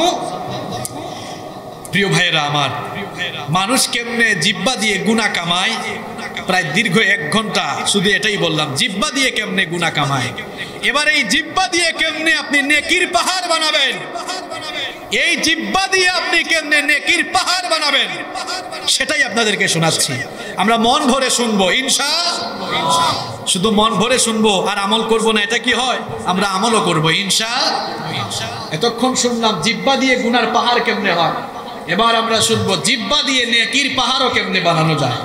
আমরা জিহ্বা ব্যবহার করে নেকির পাহাড় বানাবো ইনশাআল্লাহ। 1 নাম্বার, এই জিহ্বা দিয়ে কালামের আগে সালাম, কালামের আগে আসসালামু ক্বাবলাল কালাম, কথা বলা লাগি সালাম দিবেন। যারে পান সালাম দিবেন, বলবেন হুজুর নেকির পাহাড় কেমনে হবে? দেখেন নেকির পাহাড়টা কেমনে হয়। নবীজি বলেছেন, কেউ যদি বলে আসসালামু আলাইকুম, ফেরেশতা সাথে সাথে 10টা নেকি লিখে। কেউ যদি সালামটা আরেকটু বাড়ায়, আসসালামু আলাইকুম ওয়া রাহমাতুল্লাহ, ফেরেশতা 20 নেকি লিখে। কেউ যদি সালামটা আরেকটু বাড়িয়ে দেয়, আসসালামু আলাইকুম ওয়া রাহমাতুল্লাহি ওয়া বারাকাতুহু, ফেরেশতা 30টা নেকি লিখে দেয়। প্রত্যেক দিন 100 মানুষকে সালাম যদি দিতে পারেন, দেখি আপনারা হিসাব নিকাশ কেমন বুঝেন। তাহলে 100 গুণ 30 কত হইল? না 300 হয় না, 3000 হয়। তাহলে মাত্র 100 জনকে সালাম দিলে কত নাকি? আমরা 100 না, আমরা আজকের মাহফিলে থানাঘাটা আমিনিয়া মাদ্রাসা ময়দানে আজ আমরা সিদ্ধান্ত নিলাম প্রত্যেক দিন হাজার হাজার সালাম দিব ইনশাআল্লাহ। সালাম দিলে খালি নেকি হয় না, সালামের 4টা লাভ আছে, উপকার 4টা আছে। কয়টা? সালাম দিলে কয়টা লাভ হয় শুনতে চান তো? 1 নাম্বার, সালাম দিলে সওয়াব হয়। সওয়াব কেমনে হয় সেটা বললাম। 2 নাম্বার, সালাম দিলে দোয়া বিনিময় হয়। সালাম দিলে কি বিনিময় হয়? আচ্ছা, আপনি একজন ভাইকে বললেন হাই, হেই, গুড মর্নিং। মনে করেন সে সকালবেলা বউর সাথে ঝগড়া করে আসছে, আর আপনি গিয়ে বলতেছেন গুড মর্নিং। সুযোগ যদি পায় কানের পাশে থাকপল লাগায় বলবে, বেটা এটা কি গুড মর্নিং? এটা তো আমার জন্য ব্যাড মর্নিং। কিন্তু যতই তার মন খারাপ থাকুক না কেন, আপনি যদি গিয়ে বলেন আসসালামু আলাইকুম, মন খারাপ করবে নাকি সালামের জবাবটা দিবে? কারণ সালাম মানে দোয়া। এটার অর্থ কি? আসসালামু আলাইকুম ওয়া রাহমাতুল্লাহি ওয়া বারাকাতুহু, তোমার উপরে আল্লাহর শান্তি, রহমত, বরকত নাজিল হোক। সেও আবার জবাবের মাধ্যমে আপনাকেও দোয়া করলো, ওয়া আলাইকুমুস সালাম ওয়া রাহমাতুল্লাহি ওয়া বারাকাতুহু, তোমার উপরেও আল্লাহর শান্তি, রহমত, বরকত নাজিল হোক। সুবহানাল্লাহ। তবে সালামটা শুদ্ধভাবে দিতে হবে। আপনারা অনেকে বলেন আসসালামু আলাইকুম, সালাম আলাইকুম, এটা তো বেশি মারাত্মক। সাম, এখানে আলেমরা বসে আছেন, সাম মানে কি? মৃত্যু। সাম মানে মৃত্যু। সাম, সাম, সাম মানে মৃত্যু। তাইলে সালাম আসসালামু আলাইকুম, তোমার উপর শান্তি বর্ষিত হোক। সে বলতেছে আসসালামু আলাইকুম মানে তুই মরি যা। কথা ছিল দোয়া করবে, এখন কি বলতেছে? তুই মরি যা। একটু নোয়াখাইল্লা ভাষায় বললাম আর কি, তুই মরি যা। আর আমরা সিলেট হয় তুই মরি যা, গিয়া যা। শোনেন, অমুসলিমরা সালাম দিলে সালামের জবাবে শুধু আলাইকুম বলতে হয়। কেন বলতে হয়? এখানে আলেমরা বসে আছে। একবার নবীজি বসে আছেন, পাশে আম্মা জান আয়েশা রাদিয়াল্লাহু আনহা। আম্মা জান আয়েশা রাদিয়াল্লাহু আনহা কে? নবীজির প্রিয়তমা স্ত্রী, যিনি নবীজিকে কাছ থেকে দেখেছেন। এক ইহুদি সালাম দিল, এক ইহুদি সালাম দিল। নবীজি বললেন ওয়ালাইকুম। আম্মা জান আয়েশা রাদিয়াল্লাহু আনহা বললেন, নবীজি আপনাকে একটা লোক সালাম দিল আর আপনি শুধু ওয়ালাইকুম বললেন, একটু বাড়ালেন না কেন? নবীজি বললেন, আয়েশা তুমি জানো না এই ইহুদি আমার সঙ্গে টিটকারি করছে। সে বলেছে আসসালামু আলাইক, আসসালামু, লাটা বাদ দিয়ে ফেলছে টেকনিকে, আসসালামু আলাইক। দেখছেন, আসসালামু আলাইক মানে তোমার মৃত্যু হোক। এই জন্য আমিও বলছি ওয়ালাইকুম, আমারে যা বলছো তোর জন্য তাই হয়। উদ্দেশ্য ভালো হইলে ভালো, খারাপ হইলে খারাপ। এই জন্য অমুসলিম কেউ সালাম দিলে তাকে ওয়ালাইকুম বলো। তার মানে এই না অমুসলিমকে আপনি ধরে মারবেন, বেটা সালাম দিছত কেন। ইসলাম এমন না। যারা অমুসলিমকে গালি দেয়, অমুসলিমদেরকে নির্যাতন করে, অমুসলিমদের উপাসনালয়ে হামলা চালায়, আল্লাহর কসম তারা মুসলমান নয়, ইসলামের বন্ধু নয়, এরা ইসলামের আসল দুশমন। অমুসলিমদেরকে ধর্মীয় নিরাপত্তা দেওয়া এটা আপনার ইমানি দায়িত্ব। যদি আপনার আশেপাশে অমুসলিমদের একটু নিরাপদে থাকতে পারে না, কিসের মুসলমান হইলেন আপনি? এই যে কিছুদিন আগে আমাদের দেশে যা ঘটনা ঘটলো, দুঃখজনক না? এটা কেউ কখনো করবেন না। আল্লাহর ওয়াস্তে অমুসলিমদেরকে গালি দিয়েন না, তাদের উপাসনালয়ে হামলা চালাইয়েন না।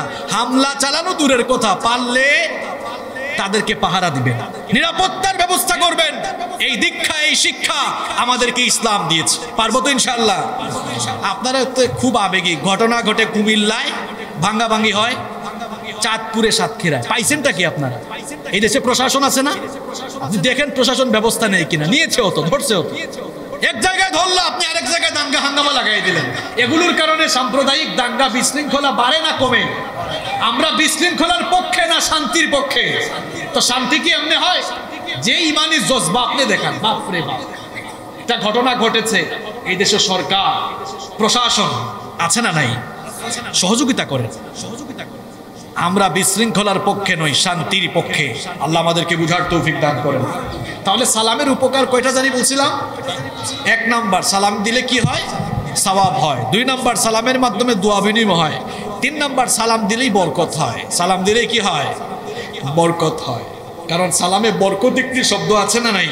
আসসালামু আলাইকুম ওয়া রাহমাতুল্লাহি। আপনি দোয়া করেন বরকত নাজিল হোক। আর আনাস রাদিয়াল্লাহু আনহুকে নবীজি একদিন বললেন, আনাস তুমি যখন ঘরে ঢুকবি তখন সালাম দিবে, কারণ এই সালাম তোমার আর তোমার ঘরের মানুষের জন্য বরকত নাজিল হওয়ার কারণ হয়ে যাবে। সুবহানাল্লাহ। তাহলে সালামের 3 নাম্বার উপকার, সালাম দিলে কি হবে? বরকত নাজিল হবে। নাম্বার 4 এবং সর্বশেষ হচ্ছে এই সালামের 4 নাম্বার উপকার হলো সালাম যে ব্যক্তি দিবে তার এবং যে ব্যক্তি তার ঘরের মানুষকেও সালাম দিবে, ওই ঘরের সব মানুষদের জিম্মাদার হয়ে যান কে? সুবহানাল্লাহ। এত নাকি? তাহলে সালাম বেশি বেশি দিবেন না সালাম নিবেন? আপনারা তো দেন না, দাঁড়ায় থাকে, কয় আমি দিব কেন? আমি সমাজের বিশিষ্ট মানুষ, মুরব্বী, দেখো না দাড়ি দাড়ি সাদা হয়ে গেছে। এক মুরব্বী চৌরাস্তায় দাঁড়িয়ে আছে, কিছু যুবক যাচ্ছে হেঁটে, সালাম দেয় না। এই বেয়াদব, এদিকে তোর বাপের নাম কি রে? সালাম দিলি না কেন বেটা? আদব কায়দা শিখোস নাই? চাচা আপনি সালাম দিলে কি হইতো? আপনি যদি সালামটা এই যুবকদেরকে দিতেন, এমন লজ্জা পাইতো, আপনাকে পরের দিন দেখলে 2 কিলোমিটার দূরে দেখলে হে রেডি থাকতো, বাপরে চাচা কিন্তু সাংঘাতিক, পাইলেই সালাম দেয়, আমি আজকে আগে দিব। ঠিক কি না? তাহলে তাকে না ধমকাইয়া যদি নিজেই সালাম দিতেন, একদিকে তারে সালাম দেওয়ার কারণে আপনি বেশি সওয়াব পেতেন, অন্যদিকে সে আপনার কাছ থেকে সালামের ট্রেনিংটা পেয়ে যেত। ঠিক কি না? তাহলে আমরা সালাম দিতে পারবো তো? আমরা এখন কথা বলছি আলোচনার শেষ দিকে। প্রথম দিকে কথা বলেছি জিহ্বা দিয়ে কেমনে মানুষ গুনার পাহাড় তৈরি করে, এখন কথা বলছি এই জিহ্বা দিয়ে কেমনে নেকির পাহাড় বানানো যায়। 1 নাম্বার, কালামের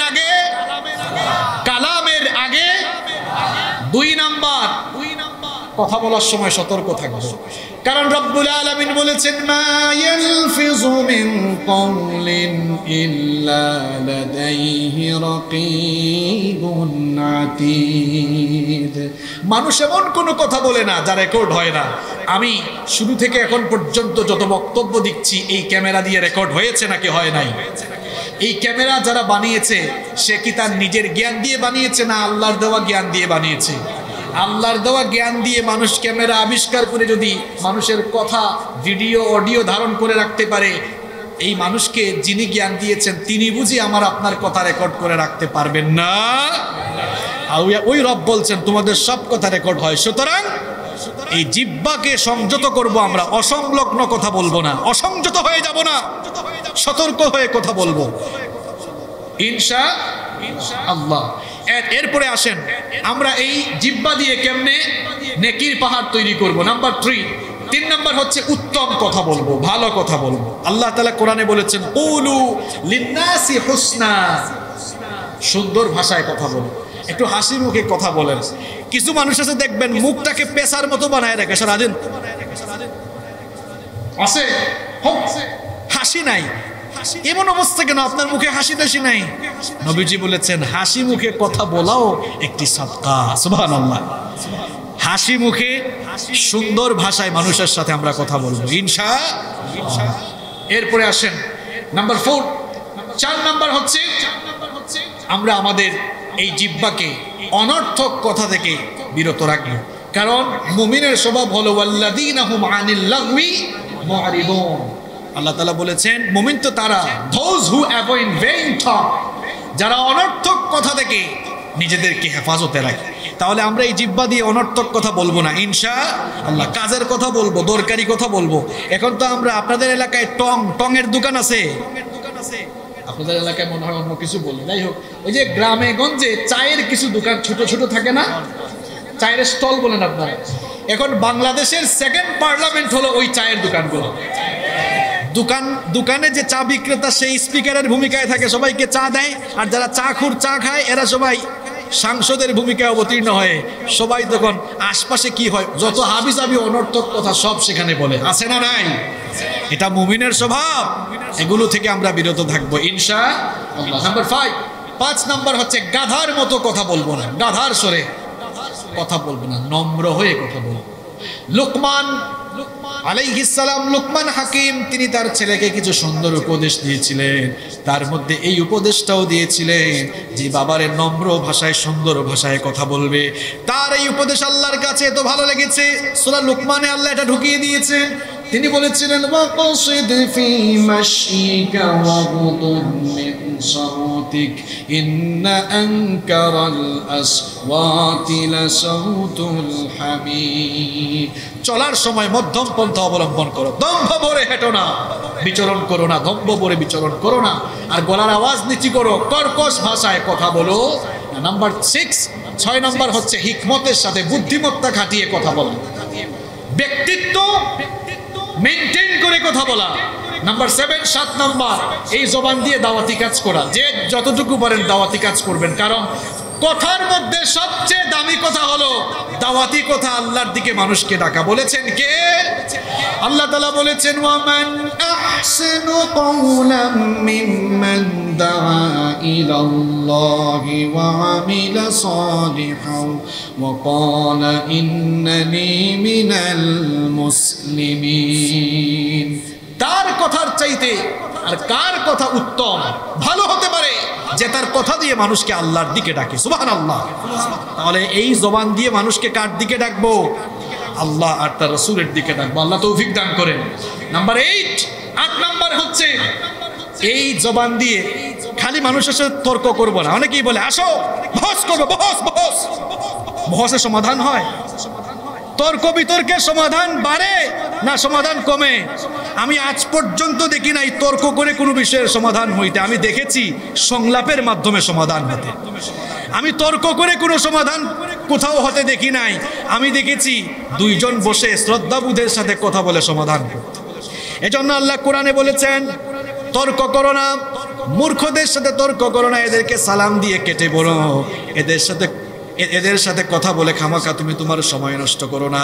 এটা রহমানের বান্দার বৈশিষ্ট্য নয়, বরং রহমানের বান্দার বৈশিষ্ট্য হলো ওয়া ইবাদুর রাহমানিল্লাযীনা ইয়ামশুনা আলাল আরদি হাওনা ওয়া ইযা খাতাবাহুমুল জাহিলুনা ক্বালু সালামা। রহমানের বান্দার স্বভাবটা কেমন শুনেন।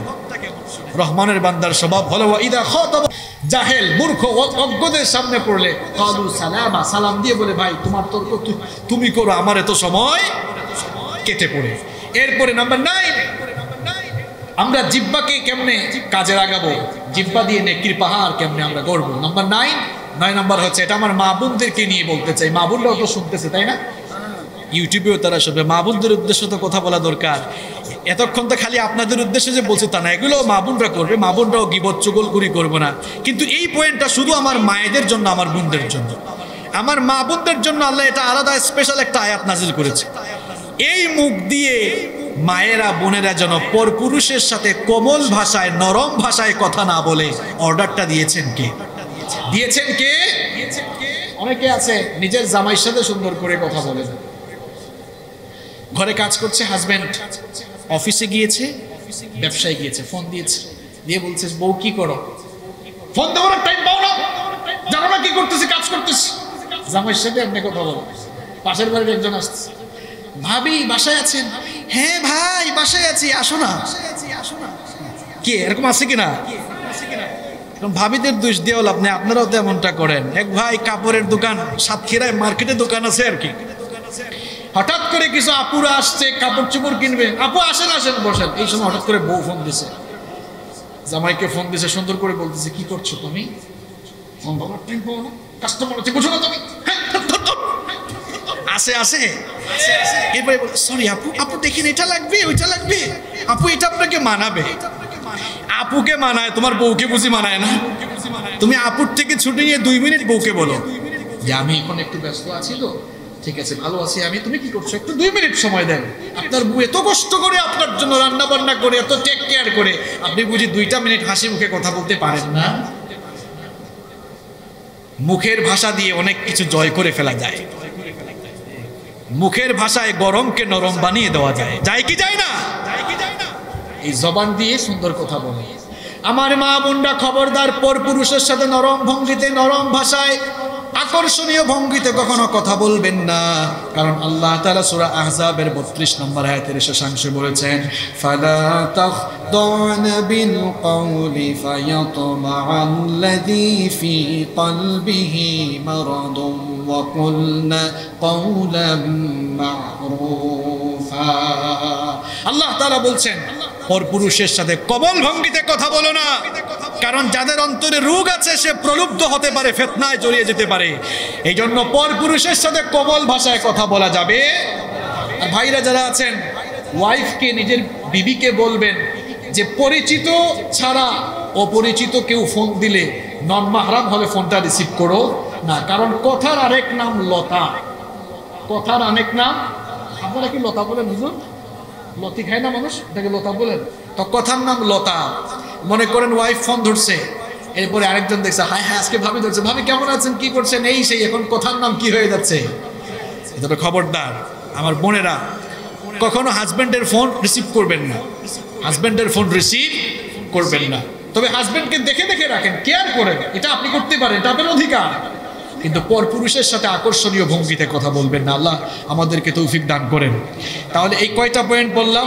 9টা। আর বাদ বাকি 10টি পয়েন্ট আমি শুরুতে বলেছিলাম যেগুলোর কারণে অপব্যবহার হয়, এগুলোকে উল্টাই দিতে হবে। 10 নম্বর, মিথ্যা বলা যাবে না, জিহ্বা দিয়ে সবসময় সত্য কথা বলতে হবে। 11 নম্বর, গালিগালাজ করা যাবে না। 12 নম্বর, গীবত করা যাবে না। 13 নম্বর, দ্বিমুখী কথা বলা যাবে না। 14 নম্বর, চুগলখোর হওয়া যাবে না। 15 নম্বর, জিহ্বা দিয়ে মানুষকে কষ্টদায়ক কথা বলা যাবে না। 16 নম্বর, যাচাই বাছাই না করে কথা বলা যাবে না। 17 নম্বর, ঠাট্টা উপহাস করা যাবে না। 18 নম্বর, মানুষকে বিকৃত নামে ডাকা যাবে না। 19 নম্বর, এই জিহ্বা দিয়ে কাউকে অপবাদ দেওয়া যাবে। এই আমলগুলো করতে পারবো তো আমরা ইনশাল্লাহ?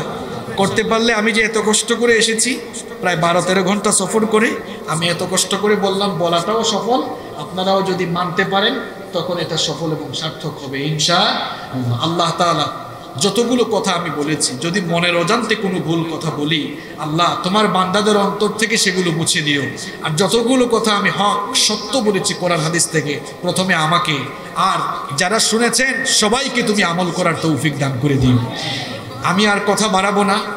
আল্লাহর ওয়াস্তে আপনারা কেউ উঠবেন না, রিকোয়েস্ট করছি। গভীর রাত, দোয়া কবুলের সময়।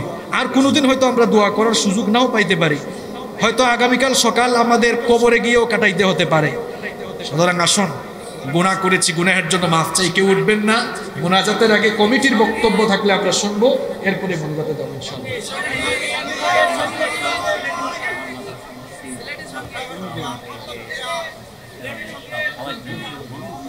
আমিন ভাই, আপনি কিছু বলুন। আলহামদুলিল্লাহ, সুপ্রিয় উপস্থিতি, এখন আপনারা কেউ উঠবেন না, দয়া করে শেষ ভালো যার সব ভালো তার। দোয়া শুরুর সময় আপনারা সবাই দোয়ায় অংশগ্রহণ করবেন ইনশাআল্লাহ, সবাই দোয়া করে যাবেন। সুপ্রিয় উপস্থিতি, এখন সভাপতি বক্তব্য, এরপরে দোয়া ইনশাআল্লাহ। সভাপতি বক্তব্য দিচ্ছেন আজকে মাহফিলের সম্মানিত সভাপতি আলহাজ মর্তব আলী সাহেব, উনি সমাপনী বক্তব্য দিচ্ছেন। ঠিক আছে।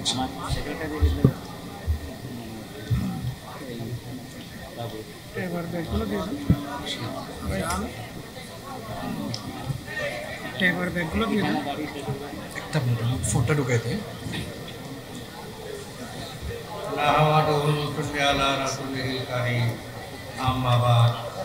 আসসালামু আলাইকুম ওয়া রাহমাতুল্লাহি ওয়া বারাকাতুহু। আমরা হুজুরের মুখে যেসব কথাগুলো শুনলাম, যেন আমরা আনতে পারি, তৌফিক আল্লাহ তাআলা আমাদের যেন সকলকে দান করেন। সকলে বলি আল্লাহুম্মা আমিন। আর আজকের মতন এখানেই সমাপ্ত করা হলো। আগামীকাল আবার আসবেন, ভালো ভালো বক্তা আছে, ভালো ভালো ওয়াইজিন আছেন। আগামীকাল আবার ইনশাআল্লাহ শুরু হবে। আজকের মতো এখানেই সমাপ্ত করা হলো। আল্লাহ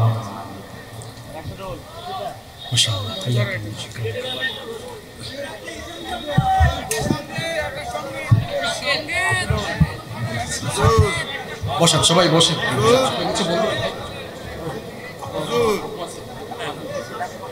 সম্মানিত ভাইয়েরা প্লিজ বসেন, আপনারা প্লিজ বসেন, ঠিক আছে? আপনাদের রিকোয়েস্ট রাখা হবে, প্লিজ একটু বসে যান। মোনাজাতের কথা আপনাদেরকে বলেছি যে গভীর রাত দোয়া কবুল হবে, বসে যান প্লিজ। আমি তো জানি সাতক্ষীরার মানুষ অত্যন্ত ভদ্র মানুষ, কথা বললে শুনে, ইনশাআল্লাহ সেই ভদ্রতার বহিঃপ্রকাশ আপনারা ঘটাবেন। প্লিজ ভাইয়েরা, যুবক ভাইরা দাঁড়িয়ে আছেন, যুবক ভাইরা বসে যান, ঠিক আছে? একটা গজল শুনতে যাচ্ছেন তাই না? হবে, এখন না বসলে তো হবে না, সবাই বসে যান, ইনশাআল্লাহ হবে, সবাই বসে যান। চোখেরই পলকে তুমি হতে পারো লাশ, চিরতরে বন্ধ হবে তোমারই নিঃশ্বাস।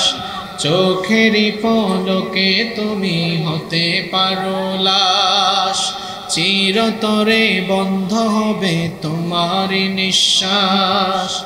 হবে এলান তোমারই নাম মসজিদের মাইকে, বাড়িওয়ালা নাই রে বাড়ি নাই রে দুনিয়াতে, বাড়িওয়ালা নাই রে বাড়ি নাই রে দুনিয়াতে, বাড়িওয়ালা নাই রে বাড়ি নাই রে দুনিয়াতে,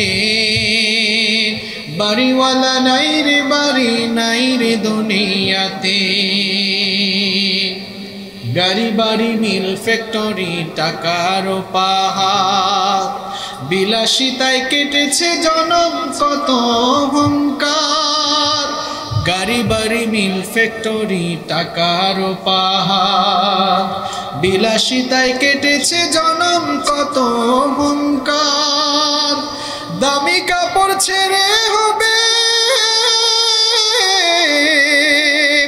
দামি কাপড় ছেড়ে হবে সাদা কাফন পরিতে, বাড়িওয়ালা নাই রে বাড়ি নাই রে দুনিয়াতে, বাড়িওয়ালা নাই রে বাড়ি নাই রে দুনিয়াতে, বাড়িওয়ালা নাই রে বাড়ি নাই রে দুনিয়াতে,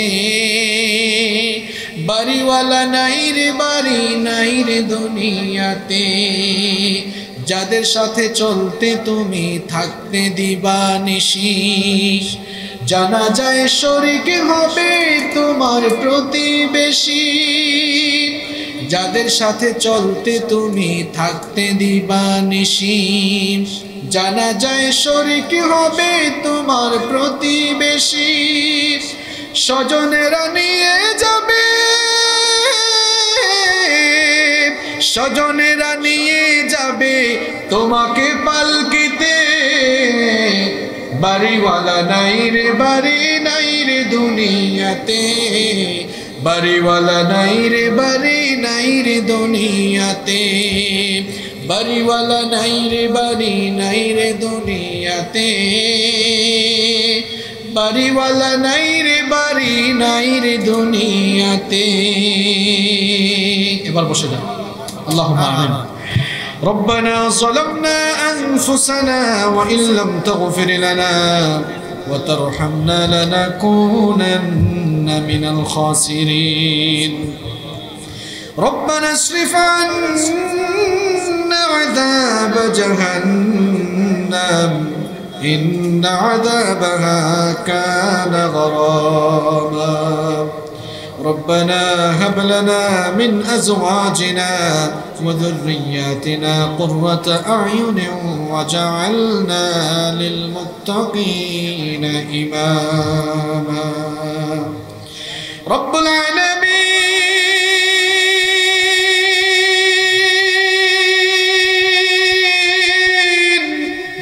গভীর রাত পর্যন্ত তোমার কোরআন পাগল বান্দারা নীরবে বসে বসে তোমার কিতাব থেকে আলোচনা শুনেছে।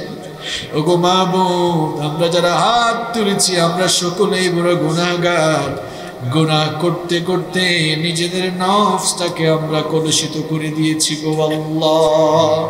এত বেশি পাপ করেছি, পাপ করতে করতে পাপের সাগরে নিজেকে একেবারে আমরা নিমজ্জিত করে ফেলেছি। রব্বুল আলামিন, যতই আমরা গুনার পাপ করতে করতে নিজেদের জীবনকে কলুষিত করে ফেলি না কেন, তুমি তো বলেছো লা তাকুনাতু মির রাহমাতিল্লাহ, বান্দারা তোরা আমার রহমত থেকে নিরাশ হয়ে যাস না। ওগো মাবুদ, কেবলমাত্র তোমার রহমতের আশা করে জীবনের সমস্ত গুনাহগুলোকে সামনে নিয়ে এতিমের মতো, গোলামের মতো মাথাটা নত করে ভিক্ষুকের মতো দুখানা হাত তোমার কাছে তুলেছি গো আল্লাহ রব্বুল আলামিন। বড় আশা করে তোমার কাছে হাত তুলেছি, আমাদেরকে খালি হাতে ফিরাই দিও না গো আল্লাহ রব্বুল আলামিন। তুমি যদি খালি হাতে ফিরাইয়া দাও, আর তো আমাদের কোনো মাবুদ নাই যার কাছে গিয়ে আমরা হাত পেতে চাইবো। ওগো আল্লাহ, তুমি যদি ফিরাই দাও, আর তো কোনো দরবার, কোনো দরজায় গিয়ে হাত পাতার জায়গা আমাদের নাই। ওগো মাবুদ, আমরা ছাড়াও তোমার অসংখ্য গোলাম আছে, কিন্তু তুমি ছাড়া তো আমাদের কোনো মাবুদ নাই। ওগো আল্লাহ, সেই জন্য তোমার কাছে আমরা ভিক্ষুকের মতো দুখানা হাত তুলেছি মাবুদ। আমরা আমাদের জীবনে যত গুনাহ করেছি, গুনার দিকে তাকিও না। গুনার দিকে যদি তাকাও, আমাদের মতো গুনাহগারদেরকে ক্ষমা করতে তোমার ইচ্ছে করবে না। ওগো আল্লাহ, আমরা জানি তোমার নাম গফফার। তোমার এই গফফার নামটির খাতিরে, এই নামটির ওসিলায় তুমি আমাদেরকে মাফ করে দাও। ওগো মাবুদ, গুনাহের এই পাহাড় নিয়ে অন্ধকার কবরে গিয়ে আমরা শাস্তি পেতে চাই না।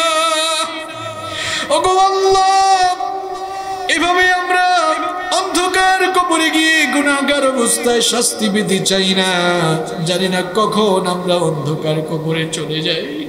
রব্বুল আলামিন, প্রযুক্তির এই সমৃদ্ধির যুগে ঘরে বসে গোটা পৃথিবীর খবর নেওয়া যায়। ঘরে বসে কয়েক সেকেন্ডে গোটা দুনিয়ার খবর নেওয়া গেলেও আমরা তো কেউ জানি না আমাদের কার জন্য কাফনের কাপড় এসে দোকানে রেডি হয়ে আছে।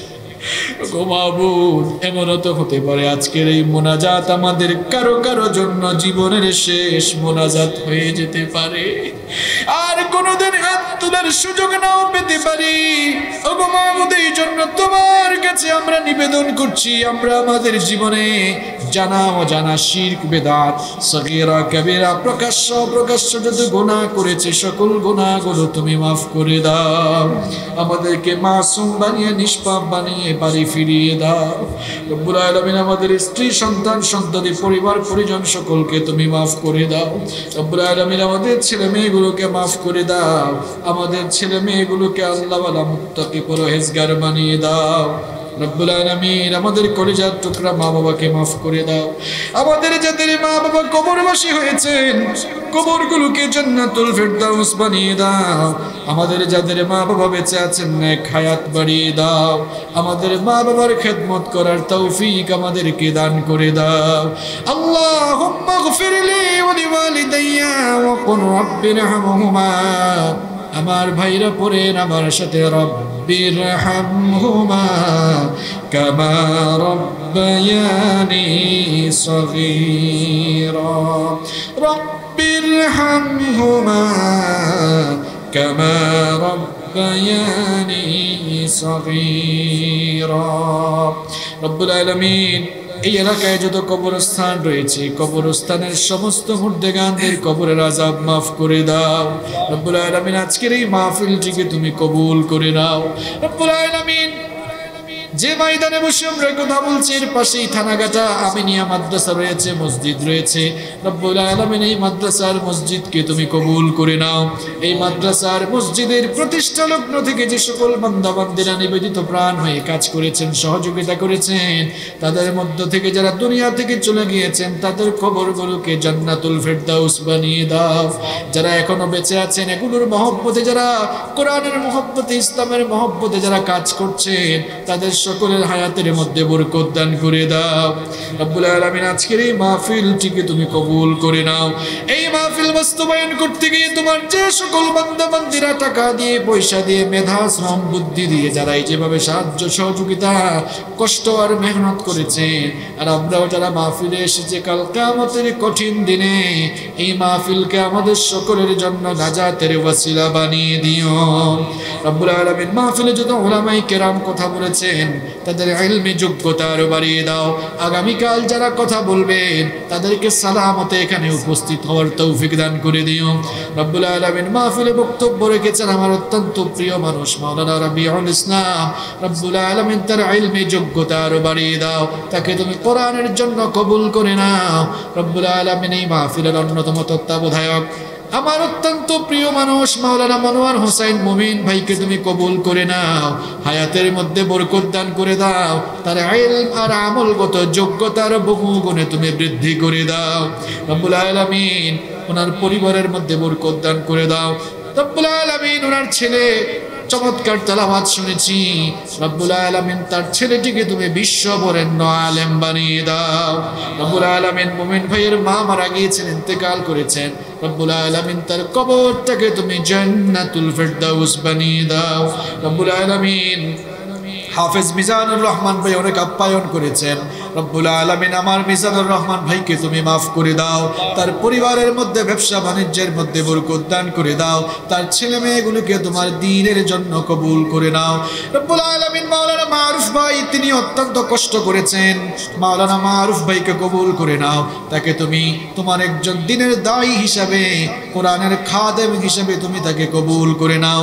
আমার অনেক যুবক ভাইয়েরা অনেক তরুণ ভাইয়েরা অনেক কষ্ট করেছেন মাহফিল বাস্তবায়নে, সকলের গুনাহগুলো মাফ করে দাও। অত্র এলাকার রাজনৈতিক ব্যক্তিবর্গ বিশিষ্ট ব্যক্তিবর্গ সবাই মাহফিল বাস্তবায়নে সহযোগিতা করেছেন, সকলকে তুমি মাফ করে দাও। প্রশাসনের ভাইয়েরা মাহফিল বাস্তবায়নে সহযোগিতা করেছেন, প্রশাসনের ভাইদেরকে মাফ করে দাও। রব্বুল আলামিন আমার দেশের পুলিশ র্যাব বিজিবি প্রশাসনের বিভিন্ন সেক্টরে যারা কাজ করছেন সকলকে তুমি ইসলামের জন্য কবুল করে নাও। রব্বুল আলামিন আমার মিডিয়ার ভাইদের গুনাহগুলো মাফ করে দাও, তাদেরকে তাকওয়ার সাথে এই ময়দানে কাজ করার তৌফিক দান করে দাও। রব্বুল আলামিন বাংলাদেশের উলামাকে বাংলাদেশের সমস্ত উলামাদেরকে হেফাজত করো, সমস্ত আলেমদেরকে হিংসা বিদ্বেষ সব ভুলে গিয়ে এক হওয়ার তৌফিক দান করে দাও। বিফদ্দ সুবহান রাব্বিকা রব্বিল ইজ্জাতি আম্মা ইয়াসিফুন ওয়া সালামুন আলাল মুরসালিন ওয়ালহামদুলিল্লাহি রাব্বিল আলামিন ওয়া জাআল আখিরা কালামিনা ইনদাল মাউতি লা ইলাহা ইল্লাল্লাহ মুহাম্মাদুর রাসূলুল্লাহ।